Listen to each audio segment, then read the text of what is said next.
माधवदास जी बोले जय जय, आपको अगर कष्ट बर्दाश्त नहीं होता है, आपको ये तकलीफ सहन नहीं होती है, तो मेरे कष्टों को सर्वदा के लिए फिर आप मिटा क्यों नहीं देते?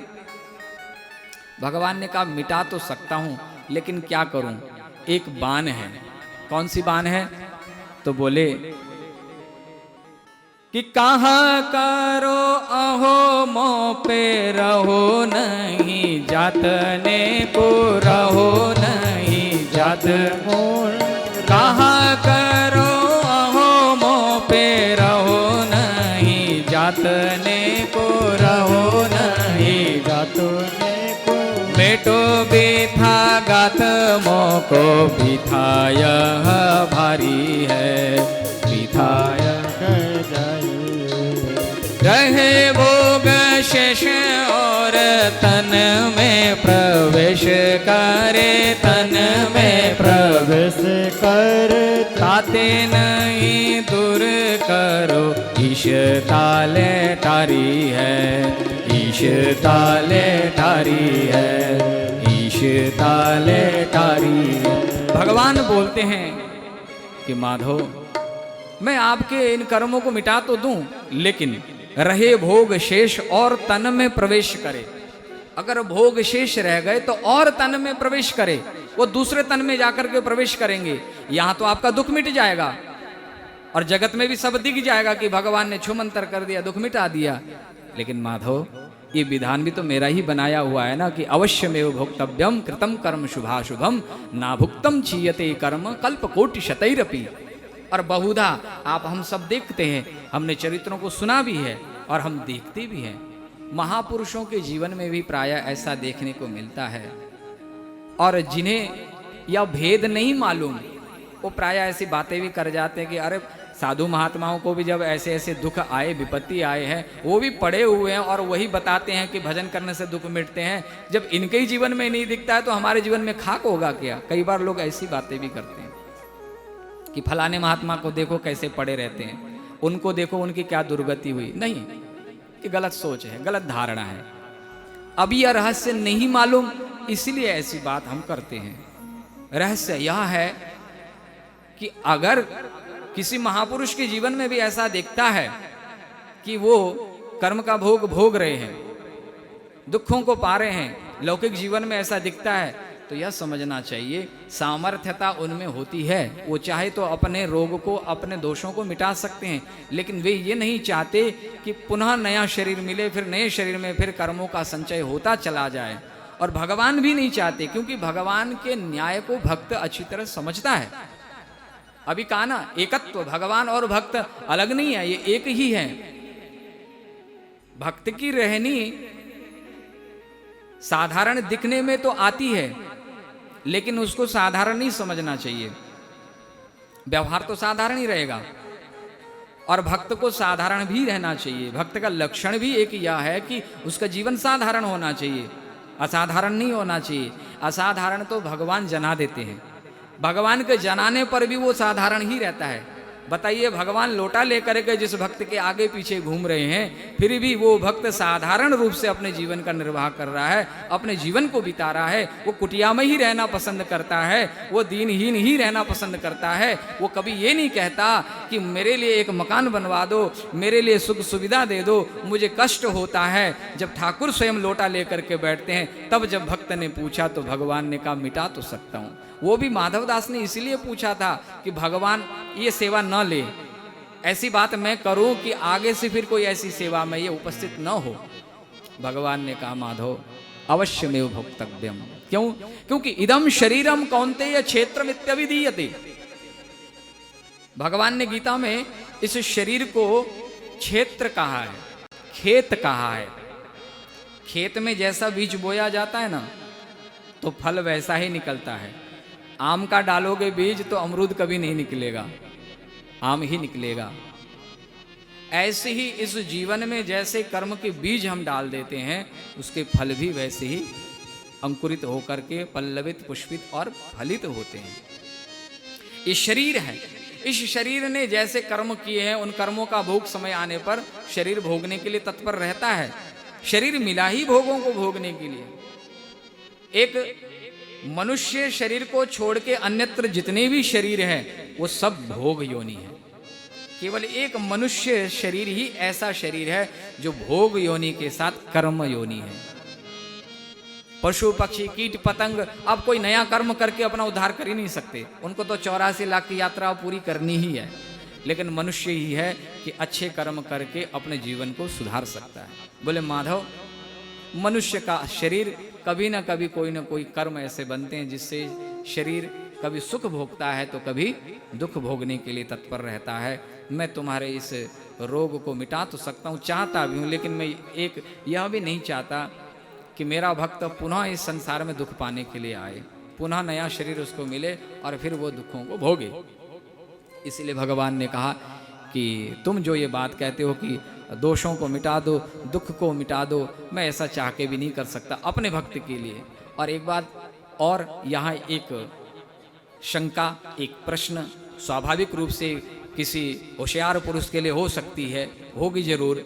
वो ये भी उसके मन में होगा कि जब ऐसा कुछ हो सकता है तो फिर ये पूजा पाठ जो कराते हैं, दुख दर्द मिट जाए, ऐसा टोटका हो जाए, ये हो जाए, ये झूठ तो नहीं है, होता है। आप जो टोटका कराओगे करोगे वो थोड़ी देर के लिए उससे निदान तो आपको मिल जाएगा कि ये ग्रह शांत कर दिया, ये अंगूठी पहन ली अथवा ये उपाय कर दिया, उस क्षण के लिए आपको उस पीड़ा से मुक्ति तो मिल जाएगी। लेकिन वो कहीं ना कहीं बैठी है, आपने यहाँ से हटा के रख दिया, फिर वहाँ से दोबारा लौट करके किसी रूप में फिर वो आके आपके शरीर में बैठेगी। फिर आप प्रयास करेंगे। इस जीवन में ये मनुष्य का बार बार प्रयास होता ही रहेगा कि मुझे कोई दुख आपत्ति न आवे। लेकिन ये भी सच है कि आप जीवन के अंतिम छोर तक इन परेशानियों से कभी मुक्त नहीं हो सकते, इन दुखों से कभी मुक्त नहीं हो सकती। भगवान कृष्ण के नजदीक में रहने वाले पांडु जो भगवान को अतिशय प्रिय थे, वो भी इन दुखों से मुक्त नहीं हो पाए, तो हम आजाद हो जाएंगे कैसे कह सकते हैं। इसलिए जो भक्त है, भक्त जो जीवन में जैसी घटना घट रही है साक्षी भाव से रहता है, वो यही कहता है कि मेरे कर्म हैं, मुझे भोगने हैं, अभी भोग लूं तो ठीक है, बाद के लिए क्यों छोड़ना कि अभी तो चलो निपटारा कर लो, बाद में जो होगा देखा जाएगा। अरे बाद में तो वो बढ़ते ही जाएंगे, कम तो कभी नहीं होंगे। इसीलिए भक्त के जीवन में एक निश्चय होना चाहिए कि मेरे जीवन में जो भी विपत्ति आवे, जो भी संकट मेरे जीवन में उपस्थित है, उसको सहज, ये मेरा कर्म है, भगवान के ऊपर भी नहीं डालना। हम लोग प्रायः क्या करते हैं, भगवान ने दे दिया, भगवान ने भेज दिया। भगवान कुछ नहीं भेजता, भगवान ने तो विधान बना दिया। हाँ, भगवान एक काम जरूर कर सकता है जो माधवदास जी के साथ किया। हमारे कर्म फल का भोग करते समय हम कर्म फल को भोग रहे हैं और हमारी निष्ठा भगवान में, हमारा जीवन भगवान के लिए, हमारा संबंध केवल भगवान से है, तो भगवान फिर कहते हैं कि तू कर्म का फल भोग रहा होगा तो तू अकेला नहीं होगा, फिर उस समय मैं तेरे साथ, तेरे बगल में बैठा हूंगा। ये एक सुविधा भगवान ने भक्ति के लिए दी हुई है। तो माधवदास जी महाराज को कृष्ण समझाते हैं, जगन्नाथ भगवान समझाते हैं कि मैं कर्म के इस फल को मिटा नहीं सकता, उसको तो भोगना ही पड़ेगा और ये तुमको ही भोगना पड़ेगा, पर मैं तुम्हारे साथ रह सकता हूँ। मैं इतना कर सकता हूँ कि तुम्हारे भोग में मैं शामिल हो जाऊँ और कुछ सहयोग मैं कर दूँ, कुछ सहयोग। किसी को चोट लगे, अच्छा एक साधारण सी मामूली सी बात, किसी को चोट लग जाए अंग में, तो आप ज़्यादा से ज़्यादा क्या कर सकते हैं? मलम पट्टी लाके लगा सकते हैं, औषधि दे सकते हैं। क्या उसके उस अंग पर जो पीड़ा हो रही है, उस पीड़ा को आप ले सकते हैं? ये दर्द मुझे मिल जाए, आपको ना हो, ये सामर्थ्य केवल दो लोग में है, केवल दो ही कर सकते हैं, एक संत, एक भगवंत। भगवान ले सकते हैं किसी की पीड़ा को, भगवान ने लिया भी है समय समय पर, भक्त की पीड़ा ले भी लेते हैं। और एक संत, जो समर्थ संत होते हैं, वो भी दूसरों की पीड़ा को ले सकते हैं। इसके अतिरिक्त तीसरा कोई भी नहीं ले सकता। अगर तीसरा कोई ये बात करे तो फिर वो झूठा आदमी है, उसके फेर में मत पड़ना। कर्म का फल सबको भोगना पड़ेगा। और ये बात कभी भी अपने दिल को दिलासा नहीं देना। आप सबसे ये निवेदन करते हैं हम अपने को कभी दिलासा, अपने को कभी नपुंसक नहीं बनाना। हम कहते हैं ना जैसे निठल्ला, हम लोग निठल्ले हो गए हैं। हम लोग केवल दूसरों पर आश्रित रहते हैं। ऐसा हो जाएगा, ऐसा हो जाए तो आप इस बात को गांठ बांध के रहिए कि हमारा जो कर्म है उस कर्म का फल हमें ही भोगना है, मुझे ही भोगना है, भोगना ही पड़ेगा। दूसरा व्यक्ति अगर कोई कहता है कि तुम्हारे कर्म फल मैं मिटा सकता हूं, मैं मिटा दूं, कोई नहीं मिटा सकता। किसी के फेर में मत पड़ना। कर्म का फल आपको भोगना ही पड़ेगा और भोगना ही अच्छा है। माधवदास जी महाराज को भगवान ने यही समझाया कि आप कर्म के फल को भोगिए, मैं आपके साथ में हूं। पुनः आपका ये कर्म आपके पीछे पीछे ना दौड़े। श्री भीष्म जी महाराज जब बाणसैया में थे, आप देखिए कितनी सुंदर सुंदर हमारे इतिहास में, हमारे पुराणों में, हमारे शास्त्रों में ऐसे ऐसे चरित्र हैं और ये घटनाएं हैं। ये घटनाएं हमें सीख देती हैं। भीष्म जी महाराज बाणसैया पर हैं। भीष्म भी दुखी है, पांडव भी दुखी है। और दुखी कौन है? जो भगवान के बहुत नजदीक के हैं, जो भगवान के अतिशय प्रिय हैं। और प्रायः जो भगवान का थोड़ा बहुत भजन पूजा पाठ करने वाले, हम अपने आप को थोड़ा बहुत समझने लग जाते हैं कि हम भक्त हैं, तो फिर हम ये कहने लगते हैं देखो वो तो बड़ा मौज मार रहे हैं, वो तो कभी मंदिर जाते नहीं, कोई पूजा पाठ भी नहीं करते, कुछ भी नहीं करते, फिर भी मौज मारते हैं वो। हम देखो सब कुछ करते हैं, फिर भी हमारे पल्ले ही से ये सब पड़ा हुआ है। ये सोच कभी नहीं आनी चाहिए। सब अपने कर्मों का, हो सकता है उसका प्रारब्ध ये चल रहा है, जब प्रारब्ध खत्म हो जाएगा तो फिर उसको दुख भोगना पड़ेगा। कभी उसने बहुत पुण्य किया हो तो पुण्य का फल आज भोग रहा है। आप भी पुण्य किए हैं, उनका फल आपने भी भोगा होगा, खूब मौज लिया होगा, समय आने पर फिर मिलेगा। भीष्म जी महाराज बाणसैया पर हैं। पांडव जब आए दर्शन के लिए, अंतिम दर्शन के लिए, पांडवों ने कुछ नहीं कहा, भीष्म ने कहा पांडव की ओर देख करके, कृष्ण भी बगल में खड़े थे, कि पांडवों के मन में कभी ये बात ना आ जाए। वैसे तो आएगी नहीं ये बात, क्योंकि कृष्ण साथ में है और भगवान जिसके साथ में हो उसके मन में ऐसे कुविचार तो नहीं आने चाहिए। फिर भी कभी आ जाए तो भीष्म ने कहा अहो कष्टम अहो न्यायम यद यूयम धर्म नंदनाः जीवितुम नार्हत क्लिष्टम विप्र धर्माच्युताश्रय। आप इस कष्ट के अधिकारी नहीं थे, आपको ये दुख नहीं मिलना चाहिए था, लेकिन फिर भी मिला, और वो भी तब मिला। आप धर्मनंदन हैं, युधिष्ठिर स्वयं धर्मपुत्र हैं, धर्मराज हैं, और ये सब देव के अंश हैं। ये प्राकृत जन्म इनका नहीं हुआ, ये अप्राकृत जन्म है इनका, दैव अंश हैं सब। उसके बाद कृष्ण साथ में है। इतना होने पर भी यदि दुख मिल रहा है कि तुम देव अंश होने पर भी दुख भोग रहे हो, तो मुझे ऐसा लगता है सर्वम काल कृतम मन्ये भवताम च यद प्रियम। ये सब काल की गति है, समय की गति है। जैसे जैसे हमने कर्म किए, समय आने पर भोगना पड़ेगा। मानो इशारा कर रहे हैं भीष्म जी कि मैंने भी तो कभी कुछ किया था ऐसा कि आज मुझे भोगना पड़ रहा है, बाणसैया पर मुझे इस प्रकार से कष्ट भोगना पड़ रहा है। तो कर्म का फल सबको भोगना पड़ता है। भीष्म जी महाराज ने जैसे यहाँ समझाया, ऐसे यहाँ भगवान श्री कृष्ण ने भी उनको समझाया है कि कर्म का फल, श्री जगन्नाथ भगवान ने माधवदास जी को समझाया कि कर्म का फल तो भोगना ही पड़ता है। तो इस प्रकार से भगवान ने माधवदास जी के मन में जो एक संशय था, जब उन्होंने बात रखी कि क्यों मेरे कष्टों को दूर नहीं करते, तो उस समय उन्होंने यही बात कही थी। और भक्त, जब भगवान और भक्त की वार्ता होती है तो उसमें कोई भेद नहीं रहता है, क्योंकि भगवान तो सब खोल के बता देते हैं और भक्त भी उस बात को समझ लेता है। और भक्त एक बात को अच्छी तरह से जान जाता है कि यहाँ ईश्वर जो कुछ भी करता है वो अच्छा ही करता है, इसलिए भक्त हमेशा गाता रहता है। ईश्वर जो कुछ करता है अच्छा ही करता है, ईश्वर जो कुछ करता है अच्छा ही करता है। मानव तो परिवर्तन से काहे को डरता है, मानव तो परिवर्तन से काहे को डरता है। ईश्वर जो कुछ करता है अच्छा ही करता है, ईश्वर जो कुछ करता है अच्छा ही करता है। मानव तू परिवर्तन से काहे को डरता है, मानव तू परिवर्तन से काहे को डरता है।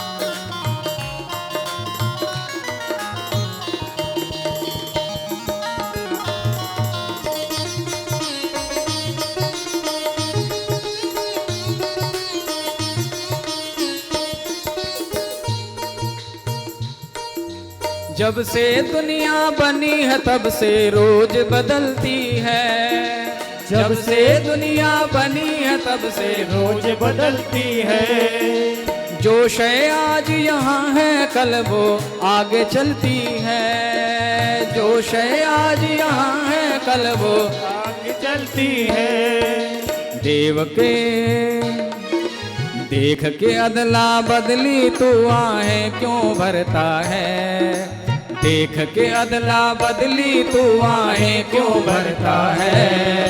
मानव तू परिवर्तन से काहे को डरता है, मानव तू परिवर्तन से काहे को डरता है। ईश्वर जो कुछ करता है अच्छा ही करता है, ईश्वर जो कुछ करता है अच्छा ही करता है। मानव तू परिवर्तन से काहे को डरता है, मानव तो परिवर्तन से आने को डरता है।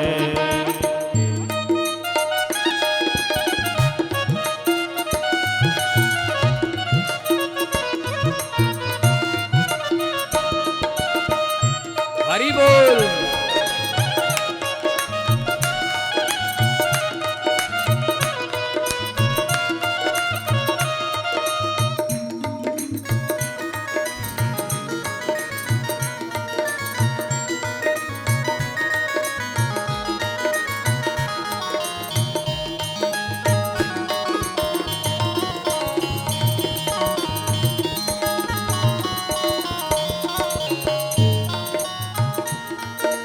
दुख सुख आते जाते रहते सबके जीवन में, दुख सुख आते जाते रहते सबके जीवन में। ये दुख सुख इस प्रकार से आते हैं जैसे पतझड़ में पत्ते गिर जाते हैं, फिर पुनः सदाबहार नई कोपलें, नए पत्र, नए पुष्प पल्लवित होते हैं, फलित होते हैं।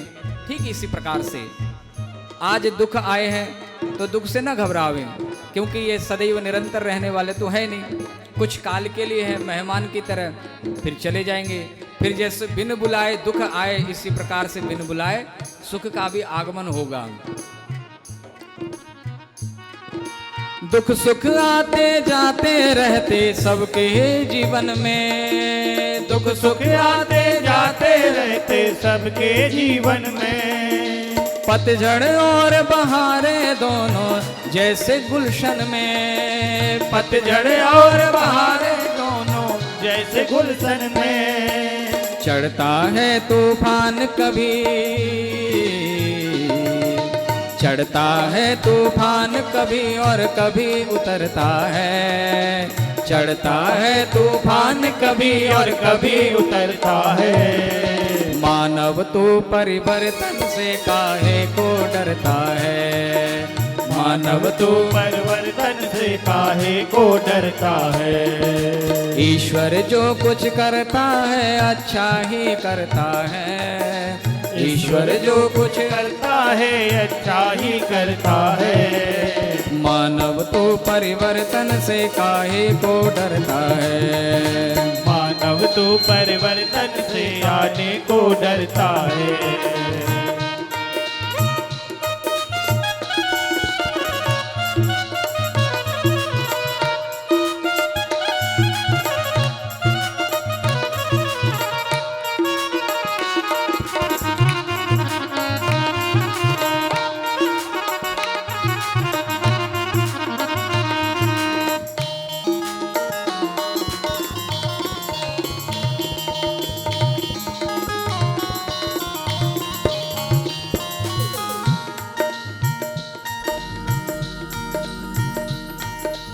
कितनी लंबी रात हो फिर भी दिन तो आएगा, कितनी लंबी रात हो फिर भी दिन तो आएगा। जल में कमल खिलेगा फिर से वो मुस्काएगा, जल में कमल खिलेगा फिर से तू मुस्काएगा। देता है जो कष्ट वही कष्टों को हरता है, देता है जो कष्ट वही कष्टों को हरता है। मानव तो परिवर्तन से काहे को डरता है, मानव तो परिवर्तन से काहे को डरता है। ईश्वर जो कुछ करता है अच्छा ही करता है, ईश्वर जो कुछ करता है अच्छा ही करता है। मानव तो परिवर्तन से काहे को डरता है, मानव तो परिवर्तन से काहे को डरता है। मानव तो परिवर्तन से काहे को डरता है, मानव तो परिवर्तन से काहे को डरता है। मानव तो परिवर्तन से काहे को डरता है।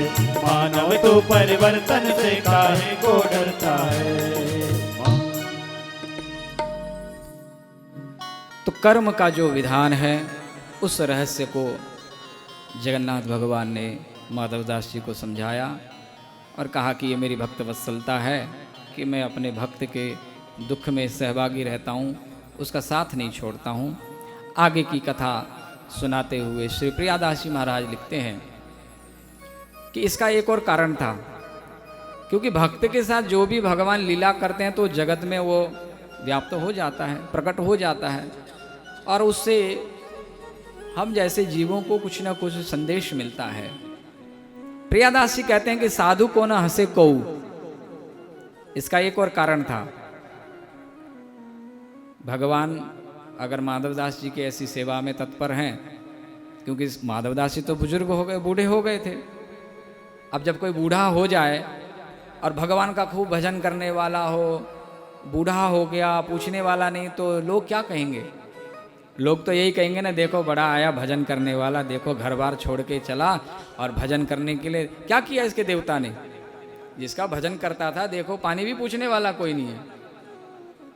और संसारी को तो मौका चाहिए। आस पड़ोस में घर में भी जब नहीं छोड़ते हैं तो बाहर कैसे छोड़ देंगे? ये तो संसारियों के अभ्यास में है, तो मौका मिलना चाहिए। तो बोले कि कोई ये ना कहे कि देखो भजन करने के लिए घर गृहस्थ छोड़ के, सब कुछ छोड़ के निकल पड़े, बाबा जी बने और देखो कहाँ तो जो है जगन्नाथ जगन्नाथ जगन्नाथ करके दिन भर रोते रहते हैं। अब इनको देखो पानी पूछने वाला भी कोई ये ना कहे मेरे भक्त को। भगवान को ये सहन नहीं होता,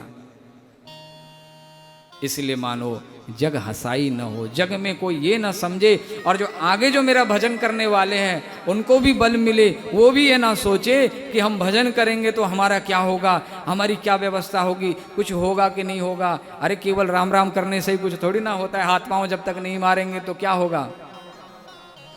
भगवान ने ये दर्शाया कि जो भगवान के आश्रित रहने वाले हैं, अपना अहम छोड़ करके भक्त के आश्रित जो रहते हैं, तो भक्त की सेवा के लिए भगवान स्वयं तत्पर रहते हैं। एक त्रिलोचन जी का, भक्त त्रिलोचन जी हुए हैं, उनका पावन चरित्र भक्तमाल में आता है। त्रिलोचन जी व्यापारी थे और संत सेवी थे। संतों के प्रति बड़ी निष्ठा थी, भक्तों के प्रति बड़ी निष्ठा। सेवा करते करते सारी उम्र बीत गई, व्यापार भी खूब बड़ा था, किसी प्रकार की कोई कमी तो थी नहीं। अब एक ही चिंता उनको व्याप गई थी, अब मेरे बाद क्या होगा, मेरे बाद क्या होगा। कहने का मतलब उनका ये था कि जो अब तक परंपरा चल रही है संत सेवा की, साधु सेवा की, क्योंकि उन्होंने तो अन्न क्षेत्र खोला हुआ था, मेरे बाद ये सेवा कौन निभाएगा। अब हम तो पति पत्नी बुजुर्ग हो गए, शरीर तो शांत हो जाना एक दिन, अब अपनी तो कोई औलाद भी नहीं है कि इस सेवा को आगे बढ़ाए। तो ये चिंता उनको रोज खाए जाती थी। भक्त की कोई भी चिंता होती तो भगवान तुरंत ले लेते हैं। भगवान ने भी लीला कर दी। एक दिन सेठ जी के पास एक बालक, अब बड़ा मैला कुचेला, गंदे कपड़े पहने, छोटा सा बालक, सांवला सांवला सा, सामान गठरी वगैरह बांध के, जैसे घर से दुखी होके निकला है, कई दिनों से खाया पिया नहीं, कई दिनों से नहाया नहीं। सेठ जी के द्वारे, सेठ जी ने तो अन्न क्षेत्र खोला ही हुआ था। बालक को देखा, पता नहीं क्यों एकदम से सहसा उनके मन में उस बालक को देख करके प्रेम जगा। अरे भगवान ही जब किसी भेष में आ जाएं तो भगवान को नजदीक में पा करके क्यों ना अपने मन में भाव बदले। भाव तो बदलेगा ही। कोई असुर ही होगा, कोई राक्षस ही होगा जिसका भाव ना बदले। अगर भगवान के दर पे आके भगवान को नजदीक पाके भाव ना बदले तो असुर ही होगा। भाव बदला, मन में कुछ दया सी आए कि ये बालक कुछ दुखी सा लगता है। तो सब लोग चले गए। तो बालक से पूछा कि भाई तुम कहाँ रहते हो, कौन हो, क्या है तुम्हारा नाम, तुम्हारा गोत्र, किस जहाँ के हो, तुम्हारे माता पिता। बोले कि बस हमारा तो कोई नहीं है, हम तो अनाथ हैं। और जो जगन्नाथ है वो अपने आप को बोलते कि अनाथ हैं, हम तो, हमारा कोई नहीं है। अब भगवान का कहने का मतलब ही था कि हमारे ऊपर तो कोई है ही नहीं, हम ही हैं सबके ऊपर। उनकी भाषा कौन जाने। बोले अच्छा क्या करते हो। बोल बस ऐसे टहलुआ है, घूमते टहलते रहते हैं, बस कहीं मिल जाए खा लेते हैं, कुछ काम मिल जाए कर लेते हैं, पड़े रहते हैं। सेठ जी के मन में दया आई कि चलो यहाँ सेवा तो चलती है, सेवक तो चाहिए, क्यों ना इस बालक को ही, सब समझ लिया कि आगे पीछे कोई नहीं है तो चलो यहीं पड़ा रहेगा, खाने की कोई कमी नहीं है, सेवा भी चलती रहेगी, हाथ बटा लेगा। कुछ जानते हो सेवा करना, क्या करना है। बोले कि यहाँ पंगत चलती रहती है तो परसाई करनी है, भोजन प्रसादी पवाना है, खिलाने का काम है। बोले खिलाने का काम तो हमको तो बहुत अभ्यास में है, खिलाने वाला ही वही है। बोले चलो फिर आज से सेवा में लग जाओ। बोले एक शर्त है सेठ जी, हमारी खुराक बहुत है, थोड़ी मोरी खुराक से हमारा काम चलने वाला नहीं है। कितना पाते हो। 2.5 सेर पाते हैं। 2.5 सेर का मतलब 2.5 किलो के करीब हो गया। 2.5 सेर पाते हैं। शरीर देखा तो इतना तो है नहीं, ये जाता कहाँ है। सोचे कि चलो दरिद्र है, अब कहीं से खाया पिया नहीं, अब बेचारा अनाथ है तो चलो खा लेगा तो क्या कमी है, यहाँ पर क्षेत्र तो चल ही रहा है। बोले अच्छा, अरे भाई एक काम करो, ये तुम एक तो ये तुम्हारे गंदे कपड़े हैं इनको उतारो और स्नान बना लो। बोले बाबा जी हम तो स्नान करना भी जानते नहीं है, हमारे मैया बाप ही नहीं रहे, कभी कोई नहलाने धुलाने वाला ही नहीं रहा, हम तो जानते ही नहीं, बस ऐसे ही पड़े रहते हैं। बोले कि चलो ठीक है। सेठ जी ने कहा चलो मैं ही तुम्हें स्नान कराता हूँ। ले गए, ले जा करके कपड़े उतार के मल मल के स्नान कराया। अब तो भगवान को खूब आनंद आवे, यही तो चाहते हैं, खूब मल मल के स्नान कराया, सुंदर सा बना दिया, सुंदर वस्त्र धारण करा दिए, तिलक आदि लगा दिया। सेवा प्रारंभ हो गई। सेवा करते कुछ काल बीता तो दोनों सेठ सेठानी खूब प्रसन्न, खूब बढ़िया सेवा चल रही है। एक दिन अचानक सेठानी जी के मन में आया कि खाता बहुत है, सब कुछ ठीक है लेकिन खाता बहुत है। तो अपने पड़ोस में, अपने पड़ोसन के यहाँ गई थी। अब बातचीत चलती है तो कोई ना कोई बात निकल ही जाती है। तो बात निकल आई, बोली कि बहना सब कुछ ठीक है, वो एक बालक आया हुआ है ना, इतनी सुंदर सेवा करता है, बहुत सुंदर, सब प्रसन्न रहते हैं उससे, सेठ जी तो लट्टू रहते हैं उसके ऊपर। सब कुछ ठीक है लेकिन खाता बहुत है, बहुत खंचू है।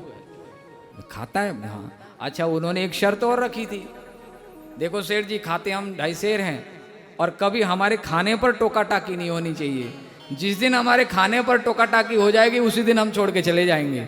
सेठ जी ने कहा था अच्छा भाई तुम्हें यहाँ कोई टोका टाकी नहीं करे, और सबको समझा दिया था कि भाई जितना खाता है, जो खाता है दे देना, मना नहीं करना।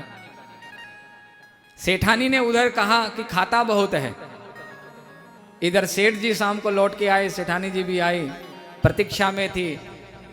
नियम था दोनों का कि जब आएगा, नाम क्या है उससे पूछा था, नाम क्या है, तो बोले अंतर्यामी। टहलुआ तो थे ही, बोले नहीं फिर भी कोई नाम तो होगा, बोले अंतर्यामी है। तो अंतर्यामी नहीं आया, अंतर्यामी नहीं आया। अरे भाई बहुत देर हो गई, कहाँ चला गया, रात बीत गई, आए नहीं, दोनों ने प्रसाद पाया नहीं। सुबह हो गई, दोनों को चिंता हो गई, आखिर कहाँ चला गया। सेठ जी ने सेठानी से पूछा, अरे देवी ऐसे तो इस बालक के मन में कोई ऐसा भाव हमने देखा नहीं कि हमें छोड़ के चला जाए, अगर छोड़ के भी चला जाता तो हमें बता के जाता, क्या बात हो गई, तुमने कुछ कह तो नहीं दिया, मेरे पीछे से कोई ऐसी बात तो नहीं हुई। सेठानी ने पहले तो मना किया, बाद में जब रात भर नहीं आया और काफ़ी देर हो गई है तो सेठानी को मन में संशय हुआ, तो कहा कि बता देना उचित है। तो बोले वैसे तो मैंने कुछ कहा नहीं उसको, लेकिन हाँ कल मैं अपने सखी के यहाँ गई थी तो मैं उनसे बात कर रही थी, क्या पता कहीं बाहर से सुन लिया हो कि खाता बहुत है। सेठ जी को समझने में देर नहीं लगी, बोले कि अरे कहीं से सुन लिया होगा, बस इसी बात से नाराज़ होकर चला गया। अब तो अंतर्यामी अंतर्यामी, अरे अंतर्यामी तू आ जा, अब जब तक तू नहीं आएगा तब तक मैं प्रसाद नहीं पाऊंगा। बस जिद करके बैठ गए। 1 दिन 2 दिन 3 दिन बीते तो भगवान से फिर रहा नहीं गया। फिर भगवान लौट करके आए और भगवान ने अपने स्वरूप में प्रकट हो करके त्रिलोकचंद जी को दर्शन दिया। बोलो भक्तवत्सल भगवान की जय। भगवान त्रिलोचन जी के यहाँ सेवा करते हुए 13 वर्ष तक रहे। कितने वर्ष तक रहे? ये भेद 13 वर्ष बाद खुला, जिस दिन वो छोड़ के गए 13 वर्ष हो गए थे। 13 वर्ष तक बालक बन के सेवक बन के रहे। त्रिलोचन जी कदमों में गिर पड़े, रोने लगे, प्रभु इतने वर्षों तक आपने हमसे सेवा ली, आपसे हमने सेवा कराई, ये तो बहुत ही अन्याय हुआ, हमसे तो बहुत ही बड़ा पाप हो गया, भारी पाप हो गया। बोले तुमसे कोई पाप नहीं हुआ है। अरे तो मैं अपनी स्वेच्छा से आया हूं, मैं चाहता ही था, क्योंकि मैं ये सब चीज चाहता हूं। जो मेरा अनुगामी है, जो मेरा भजन करता है, जो मेरे भक्तों की सेवा करता है, जिसके मन में ऐसा भाव हो, मैं उसके वशीभूत रहता हूं, मैं उसके वश में रहता हूं। तो साधु को ना हंसे को, त्रिलोचन जी भी साधु ही थे। अरे साधु सेवा करने वाला भी साधु ही होता है, क्योंकि साधु की सेवा साधु ही कर सकता है। तो साधु को ना हंसे को। दुनिया तो यही कहती ना कि देखो बड़े अन्न क्षेत्र खोला हुआ था, बड़ा साधु सेवा करते थे, क्या मिला अंतिम में? देखो कुछ भी तो नहीं मिला। तो भगवान ने ये युक्ति निकाली, जग हंसाई ना होवे सेठ जी की। और जब को तो ये पता लगी गया कि ठाकुर जी 13 वर्ष तक इनके यहाँ पर सेवक बन करके रहे। तो भगवान ऐसी ऐसी लीला करते हैं। ऐसे ही एक पावन चरित्र है भक्तमाल के अंतर्गत ही, वो चरित्र है साक्षी गोपाल जी का। पुरी कौन कौन गए हैं यहां से? आप में से पुरी साक्षी गोपाल जी के दर्शन किए ना? और मुझे तो ऐसा लगता है कि ठाकुरों में अगर प्रतियोगिता हो तो सबसे हट्टे कट्टे लंबे अगर ठाकुर हो तो पुरी के ही ठाकुर जी होंगे। बहुत मलोक ठाकुर जी। वो ठाकुर जी पहले यही वृंदावन में थे। ये अपना सिंगापुर हनुमान जी का जो मंदिर है, उसके बगल में जो अंदर, तो वहां पर ठाकुर जी का पुराना स्थान गोविंद देव जी। तो गोविंद देव जी के अंदर जो है ठाकुर जी का अपना स्थान। किसी समय पुरी से 2 सज्जन यहाँ वृंदावन की यात्रा के, तीर्थ यात्रा के लिए निकले, वृंदावन पहुंचे। तो वृंदावन में जब परिक्रमा चल रही थी तो उस समय एक बुजुर्ग जो वहाँ से आए थे वो कुछ अस्वस्थ हो गए। तो इसी क्रम में एक युवक भी उनके साथ में परिक्रमा लगा रहा था। तो युवक ने देखा कि ये कुछ अस्वस्थ से हैं, तो युवक ने उनकी खूब सेवा की और उनकी सेवा से वो ठीक भी हो गए बहुत जल्दी। तो उनको उस युवक पर बड़ा प्रेम आया, बोले कि बड़ी अच्छी सेवा करता है, बड़ा अच्छा भाव है इसका। उनके मन में उस समय क्या भाव आया कि भाई ऐसा लड़का अगर हमको मिल जाए तो हम अपनी बेटी इसके हाथ में दे दें। बोले अब कहाँ दूसरा वर ढूंढने जाएंगे, अब तो हमने देख भी लिया है कि भैया ये तो बहुत अच्छी सेवा करता है, जो पराये को इस प्रकार से सेवा कर सकता है तो अपने की सेवा क्यों नहीं करेगा। तो अपनी बेटी ऐसे ही भक्त के यहाँ सुरक्षित होगी। तो उन्होंने वहाँ पर मन का जो विचार था वो भाव प्रकट किया। बोले कि भाई हमारी एक बेटी है और हम चाहते हैं कि उसका विवाह तुम्हारे साथ में कर दें, क्योंकि परिचय भी हो गया कि एक ही जगह के थे, पुरी से आए थे दोनों। तो बोले कि हम तुम्हारा विवाह कर देंगे। अनजान व्यक्ति कुछ इस तरह की बातें करे, कैसे भरोसा कर लें? तो बोले कि महाराज हम आपके ऊपर ऐसे कैसे भरोसा कर ले, यात्रा खत्म होने के बाद तो कोई अपना रह नहीं जाता। रेल में यात्रा करते हैं, बहुत सारी बातें होती है, जब अपना स्टेशन आता है तो सब उतर जाते हैं, फिर सब भूल जाते हैं। बोले नहीं, मेरे मन में भाव आ गया है तो आ गया है, तो कोई गवाही तो होनी चाहिए कि कल को तुम मुकर जाओ। तो उस समय ये उसी स्थान पर गोविंद देव जी के सामने ही, सिंगापुर हनुमान जी के बगल में ही, वहीं पर ही ऐसा कहा जाता है। तो वहाँ बोले कि भाई यहाँ किसकी साक्षी दी जाए। तो वहाँ अभी अभी दर्शन करके निकले थे, तो बोले कि ये ठाकुर जी जो अंदर हैं इनकी साक्षी हम देते हैं, जो अंदर ठाकुर विराजमान है इनकी साक्षी हम देते हैं कि हम अपनी बेटी तुम्हारे साथ में ब्याह कर देंगे। बोले ठीक है। अब भगवान के सामने अगर गवाही दी है तो वो व्यक्ति कभी झूठ तो नहीं होगा, और वो भी तीर्थ यात्रा के क्रम में बात कही है। युवक ने कहा चलो अपना भी काम बन गया, अब कहाँ माता पिता को बोलते, कहाँ जाते, अब यहाँ तीर्थ में भगवान ने संयोग बना दिया। चले गए अपने गांव। जब चले गए तो ये वहाँ के बड़े जमींदार थे, इन्होंने जाकर के परिवार में कहा कि भाई ऐसी ऐसी बात है, बड़ा सज्जन पुरुष, बहुत ही सज्जन होनहार और बहुत सुंदर लड़का हमको मिला और उसने बड़ी सेवा की, हमने तो भाई उसको वचन भी दे दिया कि अपनी बेटी का विवाह उसके साथ करा देंगे, तुम लोगों का क्या विचार है। सबने कहा कि जानना पहचान, आप वैसे रिश्ता बना के आ गए, अभी देखा नहीं कैसा है, और अनजान व्यक्ति को आपने बना दिया, हमारी बिरादरी का भी है कि नहीं है, ऐसे नहीं हो सकता। हम अपनी भाई बोले कि अब बेटे बोले कि अपने बहन का विवाह हम ऐसे अनजान जगह नहीं दे सकते, आप मुकर जाओ अपने वचन से, हम जहाँ पसंद करेंगे वहीं देंगे, आपके कहने से होगा क्या। घर में जब बच्चे बड़े हो जाते हैं तो फिर माँ बाप से भी भाई हमसे भी पूछ लिया करो। अब एक अकेला बुजुर्ग आदमी बेचारा क्या निर्णय, वहाँ तो निर्णय ले लिया, घर में निर्णय नहीं ले पाए। कालांतर में वो लड़का घूमते घूमते आया, उसने कहा भाई काफ़ी समय हो गया है, अभी तक कोई हम लोगों का पुनः मिलन तो हुआ नहीं है, कोई संपर्क हुआ नहीं है, चलो मिल आवें, क्योंकि उस समय पता ले लिया था। चले गए और जाकर के बोले कि महाराज आपने वचन दिया था कि आप अपनी बेटी मुझे देंगे, तो अब विवाह के योग्य भी हो गया हूँ, मैंने घर में भी बात कर ली है, अब अपनी बेटी मुझे दे दीजिए। अब उसको देखा तो समझ गए कि अपनी बिरादरी का नहीं है। सब ने डांट फटकार लगाई, बोले कि ऐसे नहीं दे सकते। बोले कि नहीं, इन्होंने गवाही दी है वहाँ पर और ये झूठ नहीं कह सकते ऐसे, ये तो किया हुआ सारा सत्कर्म इनका धूमिल हो जाएगा। उनकी तरफ देख करके बोले क्यों बाबा जी, तीर्थ में भी तुम इस प्रकार के असत्य भाषण किए हो, तुम्हारा किया हुआ सारा सत्कर्म व्यर्थ चला जाएगा, ऐसे कैसे तुमने हमको गवाही दे दी है, कैसे कैसे तुमने ये बात कर दी।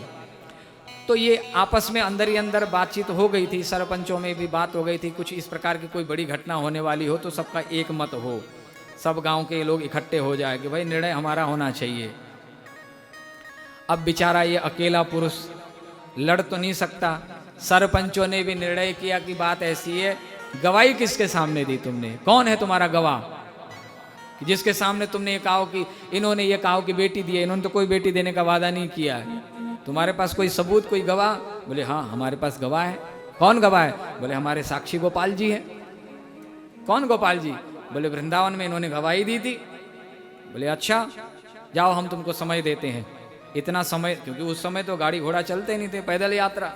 बोले इतना समय देते हैं, इतने समय के अंदर में तुम्हारे गवाह अगर यहाँ उपस्थित हो जाते हैं, बात पक्की हो जाती है, तब तो हम विवाह करा देंगे, नहीं तो इतने समय में अगर गवाही नहीं दी गई तो फिर तुम्हारे साथ में विवाह नहीं कराया जाएगा। अब जब गोपाल जी का नाम लिया, बोले कि मूर्ति कहाँ से यहाँ गवाही देने आएगी, मूर्ति भी कोई गवाही देने जाती है। अरे तो बेचारा भोला भाला भक्त था, आया वहाँ से पैदल चल के और यहाँ आकर के ठाकुर जी के नज़दीक में गया, प्रणाम किया। बोले कि वारे ठाकुर जी, तो गजब हो गया, तीर्थ में भी लोग इस प्रकार के वादे करके वादे तोड़ देते हैं, देखो तो सही हमारे साथ कैसा अन्याय हुआ है। बोले महाराज आपको कष्ट उठाना पड़ेगा, इतनी दूर से हम कष्ट उठा के आए हैं, आपको भी थोड़ा कष्ट उठाना पड़ेगा। तो भगत जी बोले कि आपको हमारे साथ गवाही देने चलना है, उड़ीसा पूरी चलना है। तो ठाकुर जी बोल पड़े, अरे मूर्ति भी कभी कहीं चलती है क्या? तो भगत जी भी बड़े होशियार थे, बोले अच्छा मूर्ति कभी बोलती है क्या? और जो मूर्ति बोलती है, मूर्ति बोल सकती है तो चल नहीं सकती है। बोले अच्छा हमारे साथ में मजाक, नहीं नहीं अब तो आपको चलना पड़ेगा, नहीं तो हम नहीं जाएंगे। अब देखो तुम्हारे ऊपर ही कलंक लगेगा, हमारी लाज बचानी पड़ेगी तुमको। भगवान ने कहा अच्छा, जो बोला सो मरा। तो भगवान ने कहा चलो भाई, नहीं बोलते तो अच्छा ही रहता, चुपचाप रहते तो बेचारा अपने आप निकल जाता, बोल ही दिया, बात भी ठीक है। बोले भैया बात ऐसी है कि अब तुम्हें तो अभ्यास है तीर्थ यात्रा करने को, अपन को तो अभ्यास नहीं है। चलेंगे, इतनी दूर की यात्रा है, फिर खाने पीने की व्यवस्था भी तो चाहिए, हमें भूख बहुत लगती है, और तुम्हें तो मालूम है हमारी खुराक। बोले हाँ तुम्हारी खुराक तो मालूम है, लेकिन अब इस सोच में मैं पड़ गया हूँ कि तुम्हारी खुराक की पूर्ति कैसे होगी, क्योंकि जो तुम्हारी खुराक है वो तो मैं अपने को बेच के भी नहीं कर सकता। तो ठाकुर जी ने कहा तुम चिंता मत करो, हमारे जो श्रीअंग में आभूषण लगे हुए हैं ये ले लो, इसको बेच बाच करके अपना राशन सामग्री तैयार करो। क्योंकि पहले की यात्रा तो ऐसी होती थी, साधु महात्मा गठरी बांधे, अपना नून तेल सामान रख लिया और जहाँ अवसर मिला वहाँ पर विश्राम करके अपना भोजन प्रसादी बनाया, ठाकुर जी को भोग लगाया, पा करके निकले। तो ऐसा ही हुआ, प्रबंध किया गया। और बोले कि देखो हमारा जो नियम है 8 प्रहर जो भोजन करने का नियम है, वो 8 प्रहर हमको बराबर मिलते रहना चाहिए, और जब हमारा विश्राम का समय हो जाए तो हमको विश्राम भी मिलना चाहिए। बोले हो गई फिर तो यात्रा तुम्हारी पूरी। बोले चलो ये मंजूर हो तो चले। बोले हाँ अब मंजूरी तो देनी पड़ेगी, चलो। एक शर्त और है, हम चलेंगे तुम्हारे पीछे, तुम्हारे आगे नहीं चलेंगे। अब भगत जी बोले तो हमको कैसे पता लगेगा कि तुम हमारे साथ में हो कि नहीं हो।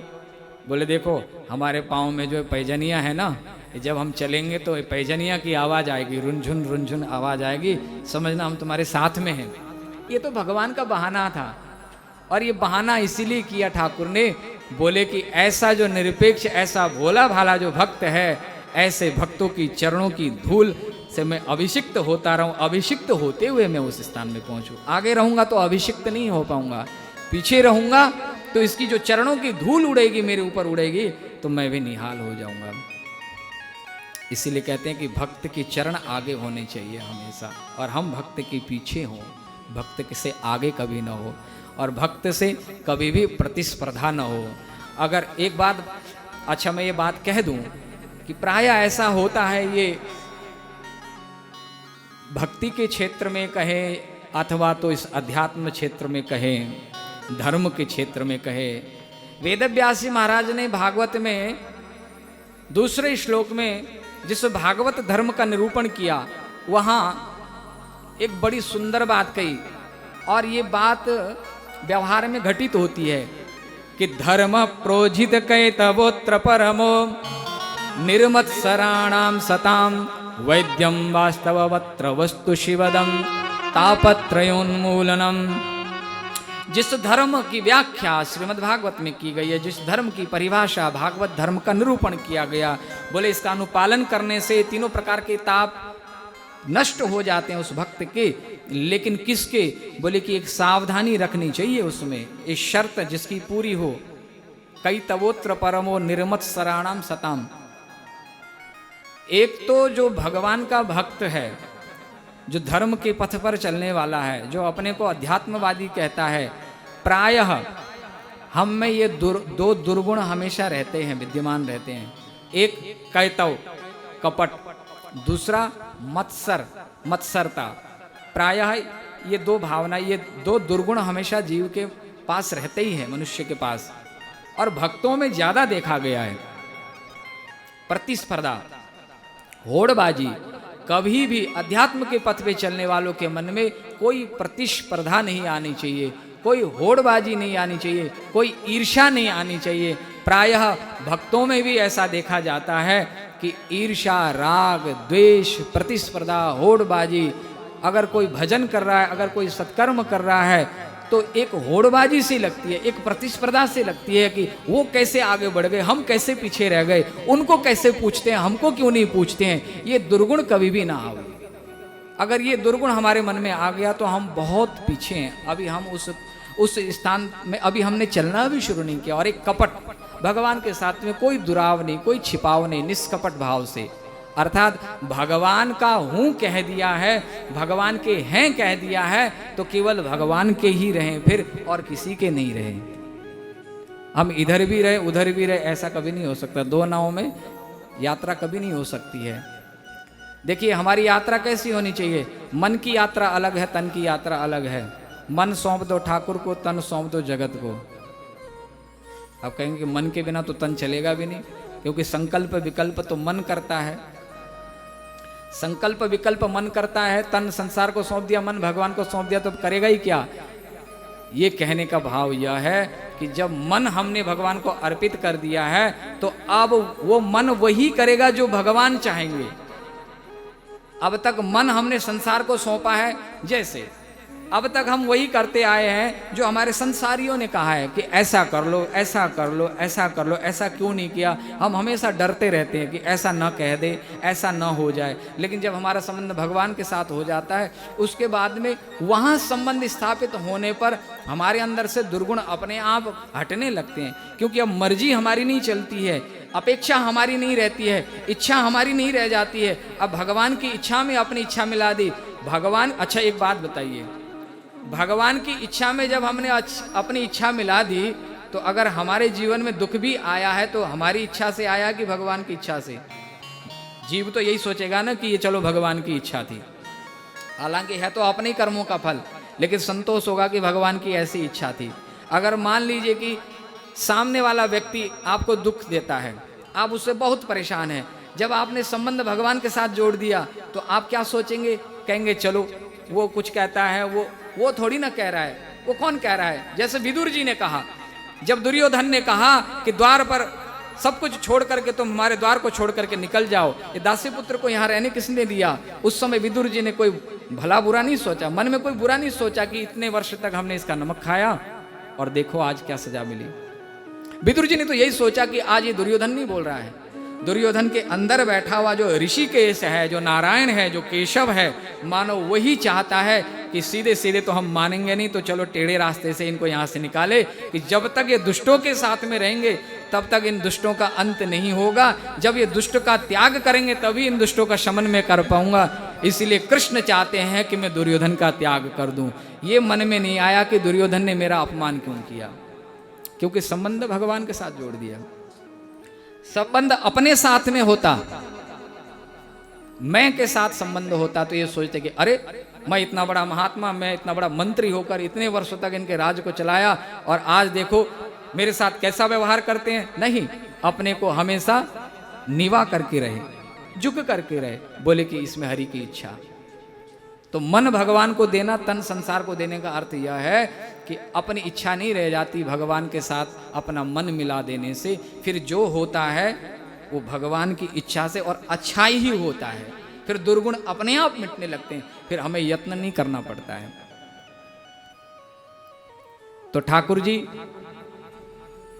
तैयार हुए चलने के लिए, भोगराग सेवा आदि की तैयारी हो गई और भक्त जो है ठाकुर को लेकर के चले कि चलो महाराज। तो भगवान ने तो विचार कर लिया कि निरपेक्षम मुनिम शांतम निर्वैरम समदर्शनम, ऐसे संत के चरण रज हमारे ऊपर पड़े तो भक्त जो होता है वो निरभिमानी होता है, निरंकारी होता है, उसमें राग द्वेष ईर्ष्या नहीं रहती है, उसके अंदर में कोई अभिमान नहीं रह जाता है। और ऐसे अभिमान शून्य जो है, ऐसे जो निर्विकार हैं, ऐसे निर्विकार के पीछे पीछे भगवान चलने के लिए तत्पर रहते हैं। तो भगवान पीछे पीछे और भक्त आगे आगे, यात्रा प्रारंभ हो गई। अब तो भक्त जो है आगे आगे चले, भगवान पीछे पीछे। अब चलते चलते चलते जब पुरी के नजदीक में पहुंचे तो ऐसा संतों के मुख से हमने सुना कि ठाकुर जी के छोटे छोटे चरण हैं, तो मिट्टी में, गीली मिट्टी में ठाकुर जी के चरण वहां पर फंस गए। अब ठाकुर जी के जब चरण फंस गए तो बेचारे छोटे छोटे से, अब भाई जैसे ठाकुर जी होंगे, ठाकुर जी को हमेशा जो है बाल रूप में ही ज़्यादा देखना पसंद करते हैं और भक्तों को भी भगवान ने बाल रूप में ही ज़्यादा सुख दिया है। आराधना भी भक्तों के लिए सुलभ बाल रूप ही है, क्योंकि उसमें माधुर्य प्रधान है, क्योंकि बड़े होते ही फिर ऐश्वर्य झलकने लगता है। तो ठाकुर जी अपना पाँव निकालने की कोशिश करे, पाँव ना निकले। अब भगत जी आगे चले जा रहे हैं, बोले कि आवाज़ तो नहीं आ रही है। अच्छा, मन में ये भी था कि बड़ी देर हो गई, इतनी यात्रा हो गई, एक झलक भी उनकी हमारी नहीं हुई है। पहले ही उन्होंने हमको मना कर दिया कि देखना नहीं है, नहीं तो जो है फिर वहीं पे स्थिर हो जाएंगे, तो अब देखें भी कैसे। अब तो धर्म संकट में पड़ गए कि उन्होंने मना किया हुआ है कि पीछे मुड़ना नहीं है। कहा कि आवाज़ नहीं आ रही है, कहीं कोई कष्ट तो नहीं हुआ उनको। कुछ हो तो नहीं गया, या कहीं लौट के तो नहीं चले गए? अरे छलिया तो है ही, हमको छल के चले गए हों।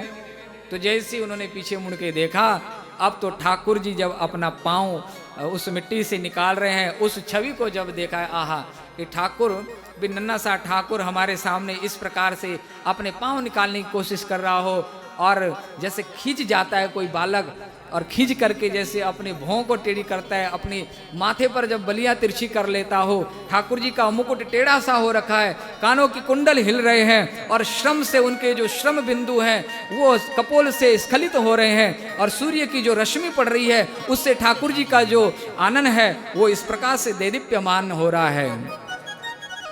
त्रिभुवन कमनम तमाल वर्णम रविकर गौरवराम्बरं दधाने वपुरलककुला वृताननाब्जं विजय सखेरतिरस्तु मे नवद्या। भगवान का मुख कैसा है, भगवान का आनंद कैसा है, त्रिभुवन कमनीय है। और यहां तक कि भक्त ने कहा, माथे पे मुकुट देखी चंद्रिका देखी, माथे पे मुकुट देखी चंद्रिका चटके देखी, माथे पे मुकुट देखी चंद्रिका चटक देखी, माथे पे मुकुट देखी चंद्रिका चटके देखी, छवि की लटक देखी रूप रस पीजिए, छवि की लटक देखी रूपे रस बीजिए, लोचन विशाल देखी गर गुंज माल देखी, लोचन विशाल देखी कर कुंज माल देखी, अधर रसाल देखी चित चाव कीजिए, अधर रसाल देखी। इतने चाव चार के। ये भक्तराज भगवान की उस मनमोहक छवि का दर्शन कर रहे हैं कि क्या सुंदर छवि है, जो माथे पर जो अलकावली जो लटक रही है, और जो भगवान के श्रीअंग में जो वस्त्र आभूषण जो आयुध हैं वो किस प्रकार से शोभित हो रहे हैं। भगवान का जो अधर है, जैसे कि प्रातः काल जो अरुणोदय की बेला में जो सूर्य अरुण अवस्था में जो होता है, जो अरुणोदय की लालिमा है, ऐसे भगवान के जो अधर हैं वो लाल लाल जो चमक रहे हैं, रसीले जो लाल अधर है, उनका दर्शन प्राप्त करते हुए, उस रस को पान करते हुए उन्मत्त से जैसे मानो हो गए हैं। अधर रसाल देखी चित्त चाव कीजिए, अधर रसाल देखी चित जाब कीजिए, कुंडल हलन देखी अलक बलनी देखी, कुंडल हलने देखी अलग बलने देखी, पलक चलनी देखी सर बस दीजिए, पलक बलनी देखी सर बस दीजिए, पीताम्बर छोर देखी मुरले की घोर देखी, पीताम्बर छोर देखी मुरली की छोर देखी, सांवरे की ओर देखी देखी बोई कीजिए, सांवरे की ओर देखी बेटी छोर कीजिए, सांवरे की ओर देखी देखी बोई कीजिए, सांवरे की ओर देखी मोह कीजिए। इसलिए इस प्रकार से मानो भगवान की उस रूप माधुरी का दर्शन उन्मत्त होकर के कर रहे हैं। आहा, जो रस टपक रहा है, बोले कि इतने मनमोहक, इतने सुंदर, और हमको बोल दिया कि पीछे मुड़ के देखना नहीं। अरे हम यहां आते ही नहीं, अगर ये रूप देखते तो हम उनके साथ वहीं रह जाते, इनको यहां भी नहीं लाते। इतने सुमधुर, त्रिभंग ललित, इतने सुकोमल, और देखो मैंने इनको इतना कष्ट उठाने के लिए कहा, और यहाँ तक ये चल के भी आए, उस रूप सुधा का पान करते हुए उन्मत्त से हो गए। बस ठाकुर ने, में इतने में ठाकुर की दृष्टि गई, अरे हमको देख लिया इन्होंने। बस ठाकुर जी ने कहा, भगत जी अब हम नहीं चलेंगे, अब आपसे जो वचन हमने वाचा किया था अब उसकी पूर्ति होनी चाहिए, अब यहाँ से आगे हम नहीं बढ़ सकते। बोले महाराज 3 महीने से आप यात्रा करके जो है आप हम आ रहे हैं वहाँ से, इतने दिन हो गए, यहाँ तक पहुँच गए, अब इतना सा ही तो रह गया है, उतने में भी आप रूठ जाते हो, ये तो आपको शोभा नहीं देता। बोले देखो प्रतिज्ञा प्रतिज्ञा है, तुमने अपनी प्रतिज्ञा के लिए, वो बाबा जी ने जो प्रतिज्ञा की थी उस प्रतिज्ञा के लिए हमको वहाँ से यहाँ तक खींच ले आए, तो हमारे साथ जो प्रतिज्ञा की थी वो प्रतिज्ञा कहाँ जाएगी? बोले कि ये तो फंस गए हम अपनी प्रतिज्ञा में। बोले अच्छा अब क्या करें? बोले बात ऐसी है कि उनको यहीं लेके आओ गांव वालों को, अब जो भी निर्णय होगा यहीं होगा। बोले अच्छा ठीक है। ज़्यादा दूर तो था नहीं, पास में ही गांव था। गए जा कर के बोले कि हमारे जो विटनेस हैं, जो साक्षी हैं वो आ चुके हैं। कहाँ हैं? बोले कि अरे छोटे मोटे थोड़ी ना हैं, तो बहुत बड़े हैं, मिलने के लिए चलना पड़ेगा, वो तुम्हारे घर तक आएंगे ऐसा थोड़ी ना होगा। बोले अच्छा चलो। चले, सबको कौतुक हुआ, सबको ये कौतुक हुआ कि मूर्ति चल के कैसे आई। गए तो देखा तो मूर्ति तो बिल्कुल मूर्ति हो गए। अब मूर्ति तो भगवान साधारण तो केवल साधारण भक्त के लिए ही है, बाकी जगत के लिए तो मूर्ति है। जिनकी नजर जगत की हो, संसारी जो नेत्र हैं, संसारी नेत्र के लिए भगवान पत्थर ही है, लेकिन भक्त की नजर के लिए तो वो पत्थर नहीं है। और पत्थर से उस रूप में भी वो प्रकट हो जाते हैं जिस रूप में वो देखना चाहता है, तो उनके लिए तो जड़ ही बन गए। आए तो देखा, तो पहले तो जब छवि देखी है ठाकुर की, तो छवि को देख करके सब मंत्रमुग्ध हो गए और देखा कि मूर्ति वहां से चल के कैसे आई, ये सबको आश्चर्य हो रहा था। तो अब गवाही शुरू हुई, अब पंचों का निर्णय शुरू हुआ। तो बोले कि अब मूर्ति हो सकता है कि खाते पीते पहलवान नवयुवक हैं तो उठा के ले आए हैं, अब मन में जब कोई इच्छा होती है तो इच्छा शक्ति क्या नहीं करा देती है, मूर्ति भी उठा के ले आए। तो फिर यहाँ आके भी मुकर गए, बोले कि नहीं ऐसे हम कैसे मान देंगे, जब तक मूर्ति बोलेगी नहीं तब तक हम कैसे मानेंगे, गवाही दी है। अरे जड़ वस्तु खड़ी है, ये गवाही कैसे मान लेंगे, इसको बोलना भी तो चाहिए। इतना कहना था कि ठाकुर जी ने कहा मूर्खों, यहाँ तक इतना हमको जो है हमसे मेहनत करवा ले, अब आगे कितना मेहनत करवाना चाहते हो तुम लोग? अभी विवाह कराते हो तो करा दो, नहीं तो तुमको दंड दूंगा यहीं पर ही। जैसी मूर्ति से आवाज आई सब डर गए, बोले भाई अभी मंडप तैयार करो, अभी विवाह करो इनका। और उसी समय उनका विवाह उनके साथ में, अपनी बेटी के साथ में करा दिया। सब लोगों ने उस भक्त को प्रणाम किया, वंदन किया। इस प्रकार भगवान भक्त के आधीन होकर के विविध लीलाएं की हैं। बोलो भक्तवत्सल भगवान की जय हो। तो भक्त के पीछे पीछे भगवान कहीं भी चलने के लिए तैयार हैं। और वही मूर्ति, वही देवता, वही भगवान आज वो साक्षी गोपाल के रूप में पुरी में विराजमान है। भक्त लोग वहाँ दर्शन करने के लिए जाते हैं। ये भक्त का परिचय है, ये एक प्रमाण है कि भक्त के लिए भगवान ने क्या नहीं किया है। तो भक्त परवश हैं भगवान। ऐसी विविध लीलाएं, विविध कथाएं भक्तमाल में आती हैं। एक कुबा जी का चरित्र आता है भक्तमाल में, भक्त परवशता पर। ये प्रसंग निकल रहा है कहां से कि माधवदास जी महाराज शौच क्रिया के लिए भी जब असमर्थ हुए हैं, तो उस समय ठाकुर जी उनके बगल में खड़े हैं और वहां विविध बातें हुई हैं। और भक्त की परवशता के कारण भगवान ये सब कर्म करते हैं भक्त के लिए। तो इसी प्रसंग के अंतर्गत में ये जो प्रसंग आए हैं, इसमें एक कुबाजी का भी चरित्र हम आपको सुनाते हैं कि भक्त परवशता के कारण भगवान क्या नहीं करते हैं। कुबाजी महाराज हुए। कुबाजी महाराज भी संत सेवी थे, भक्त सेवी थे। सेवा करते करते बहुत समय बीत गया। इनके मन में तो बड़ा अनुराग था संतों की सेवा के प्रति, भगवान की सेवा के प्रति, पर पत्नी के मन में इतना अनुराग नहीं था।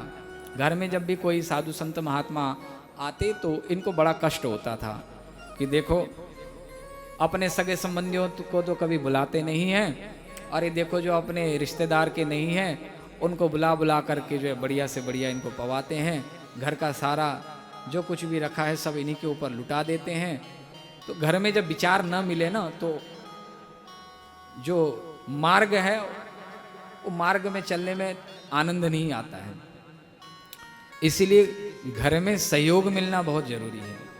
अगर पति पत्नी दोनों के विचार एक हो जाएं फिर तो कहना ही क्या। फिर तो वो घर स्वर्ग ही नहीं, मानो वो वैकुंठ ही है। लेकिन विचार विपरीत हो, इसलिए तो मैत्रेय जी कर्दम ऋषि जब ब्रह्मा जी की प्रेरणा से तपस्या करने के लिए गए और भगवान प्रकट हुए, भगवान ने कहा कि वर मांगो, क्या चाहते हो? तो मैत्रेय ऋषि बोले कि प्रभु संकोच होता है आपसे मांगने में, जो मांगने के लिए मैंने तप किया है। अरे क्या संकोच, अब भक्त और भगवान के बीच में मांगो, क्या मांगते हो? बोले प्रभु तथा सचाहम परिवोढु कामः समानशीलां गृहमेधेनुम्। प्रभु मैं एक सुंदर कन्या चाहता हूँ विवाह करने के लिए, क्योंकि पिताजी की ऐसी आज्ञा है। लेकिन कन्या तो मुझे मिले, लेकिन कैसी हो? समानशीलां गृहमेधेनुम्, बोले समान स्वभाव वाली हो। और कैसी हो? गृहमेधेनुम्, गृह का विस्तार करने वाली। कैसी? कामधेनु के समान। जैसे कामधेनु गैया के सामने जो मन में संकल्प करो तो कामधेनु माता वो प्रकट कर देती है, इसी प्रकार से गृहिणी भी कैसी हो? बोले गृहिणी भी ऐसे मिले कि घर में क्या होना चाहिए, किस प्रकार से होना चाहिए, वो कहना न पड़े, मन के अनुकूल जैसा हम चाहते हैं उसी के अनुरूप वो व्यवहार करे, ऐसी समानशीलाम हो और सभी प्रकार की पूर्ति करने वाली हो, हर प्रकार की पूर्ति को करने वाली ऐसी पत्नी मुझे चाहिए। इस प्रकार से कहा। तो अगर विचार मिलते हो, दोनों पति पत्नी के विचार मिलते हो तब तो घर स्वर्ग, और विचार नहीं मिले तो घर नरक बन जाता है। यहाँ कुबाजी थे, कुबाजी के घर में कुछ ऐसा ही था कि दोनों के विचार थोड़े मिलते नहीं थे। कुबाजी महाराज चाहते थे कि रोज घर में संतों का आगमन हो, साधु सेवा हो, ठाकुर सेवा तो होती है, साधु संतों की भी सेवा हो, क्योंकि भगवान प्रसन्न होते हैं भक्तों की सेवा से। पत्नी नहीं चाहती थी। एक समय की बात है, संत पधारे हुए थे और संतों के लिए खूब बढ़िया बढ़िया कुबाजी ने 56 भोग तैयार करके रखा हुआ था। अब इधर से कुबाजी की जो पत्नी थी, पत्नी ने भी विचार किया, रोज ये बैरागियों को खिलाते रहते हैं, वैष्णवों को खिलाते रहते हैं, कभी मौका नहीं मिलता है। तो इन्होंने भी अपने मायके से जो है भाई को बुला लिया कि भैया तुम आ जाना, जल्दी आना, वो मुंडे बैरागियों के आने से पहले पहुंच जाना, नहीं तो तुम्हारे लिए कुछ बचने वाला नहीं है। तो ऐसा ही हुआ। संतों के पधारने से पहले भाई का आगमन हो रहा था कि कुबाजी महाराज को पता लग गया, यह भेद जान गए। तो कुबाजी महाराज ने विचार किया कि घर में रहेंगी तो ये कुछ न कुछ गड़बड़ करेंगी। तो इन्होंने क्या किया, पहले तो अब गांव में मिट्टी के ही पात्र चला करते थे, तो जो जल भर के रखा जाता था जल पात्र वो मिट्टी का ही पात्र होता था। कुबाजी ने जानबूझ करके वो मिट्टी का पात्र घेर दिया, जल पात्र, घड़ा फूट गया। बोले कि देवी पानी खत्म हो गया, घड़ा भी फूट गया, जाओ जा करके एक नया घड़ा ले लो और नए मटके में जल भर के लेके आओ, मेहमान आने वाले हैं, पानी नहीं है, कैसे काम चलेगा, जाओ जल लेकर के आओ।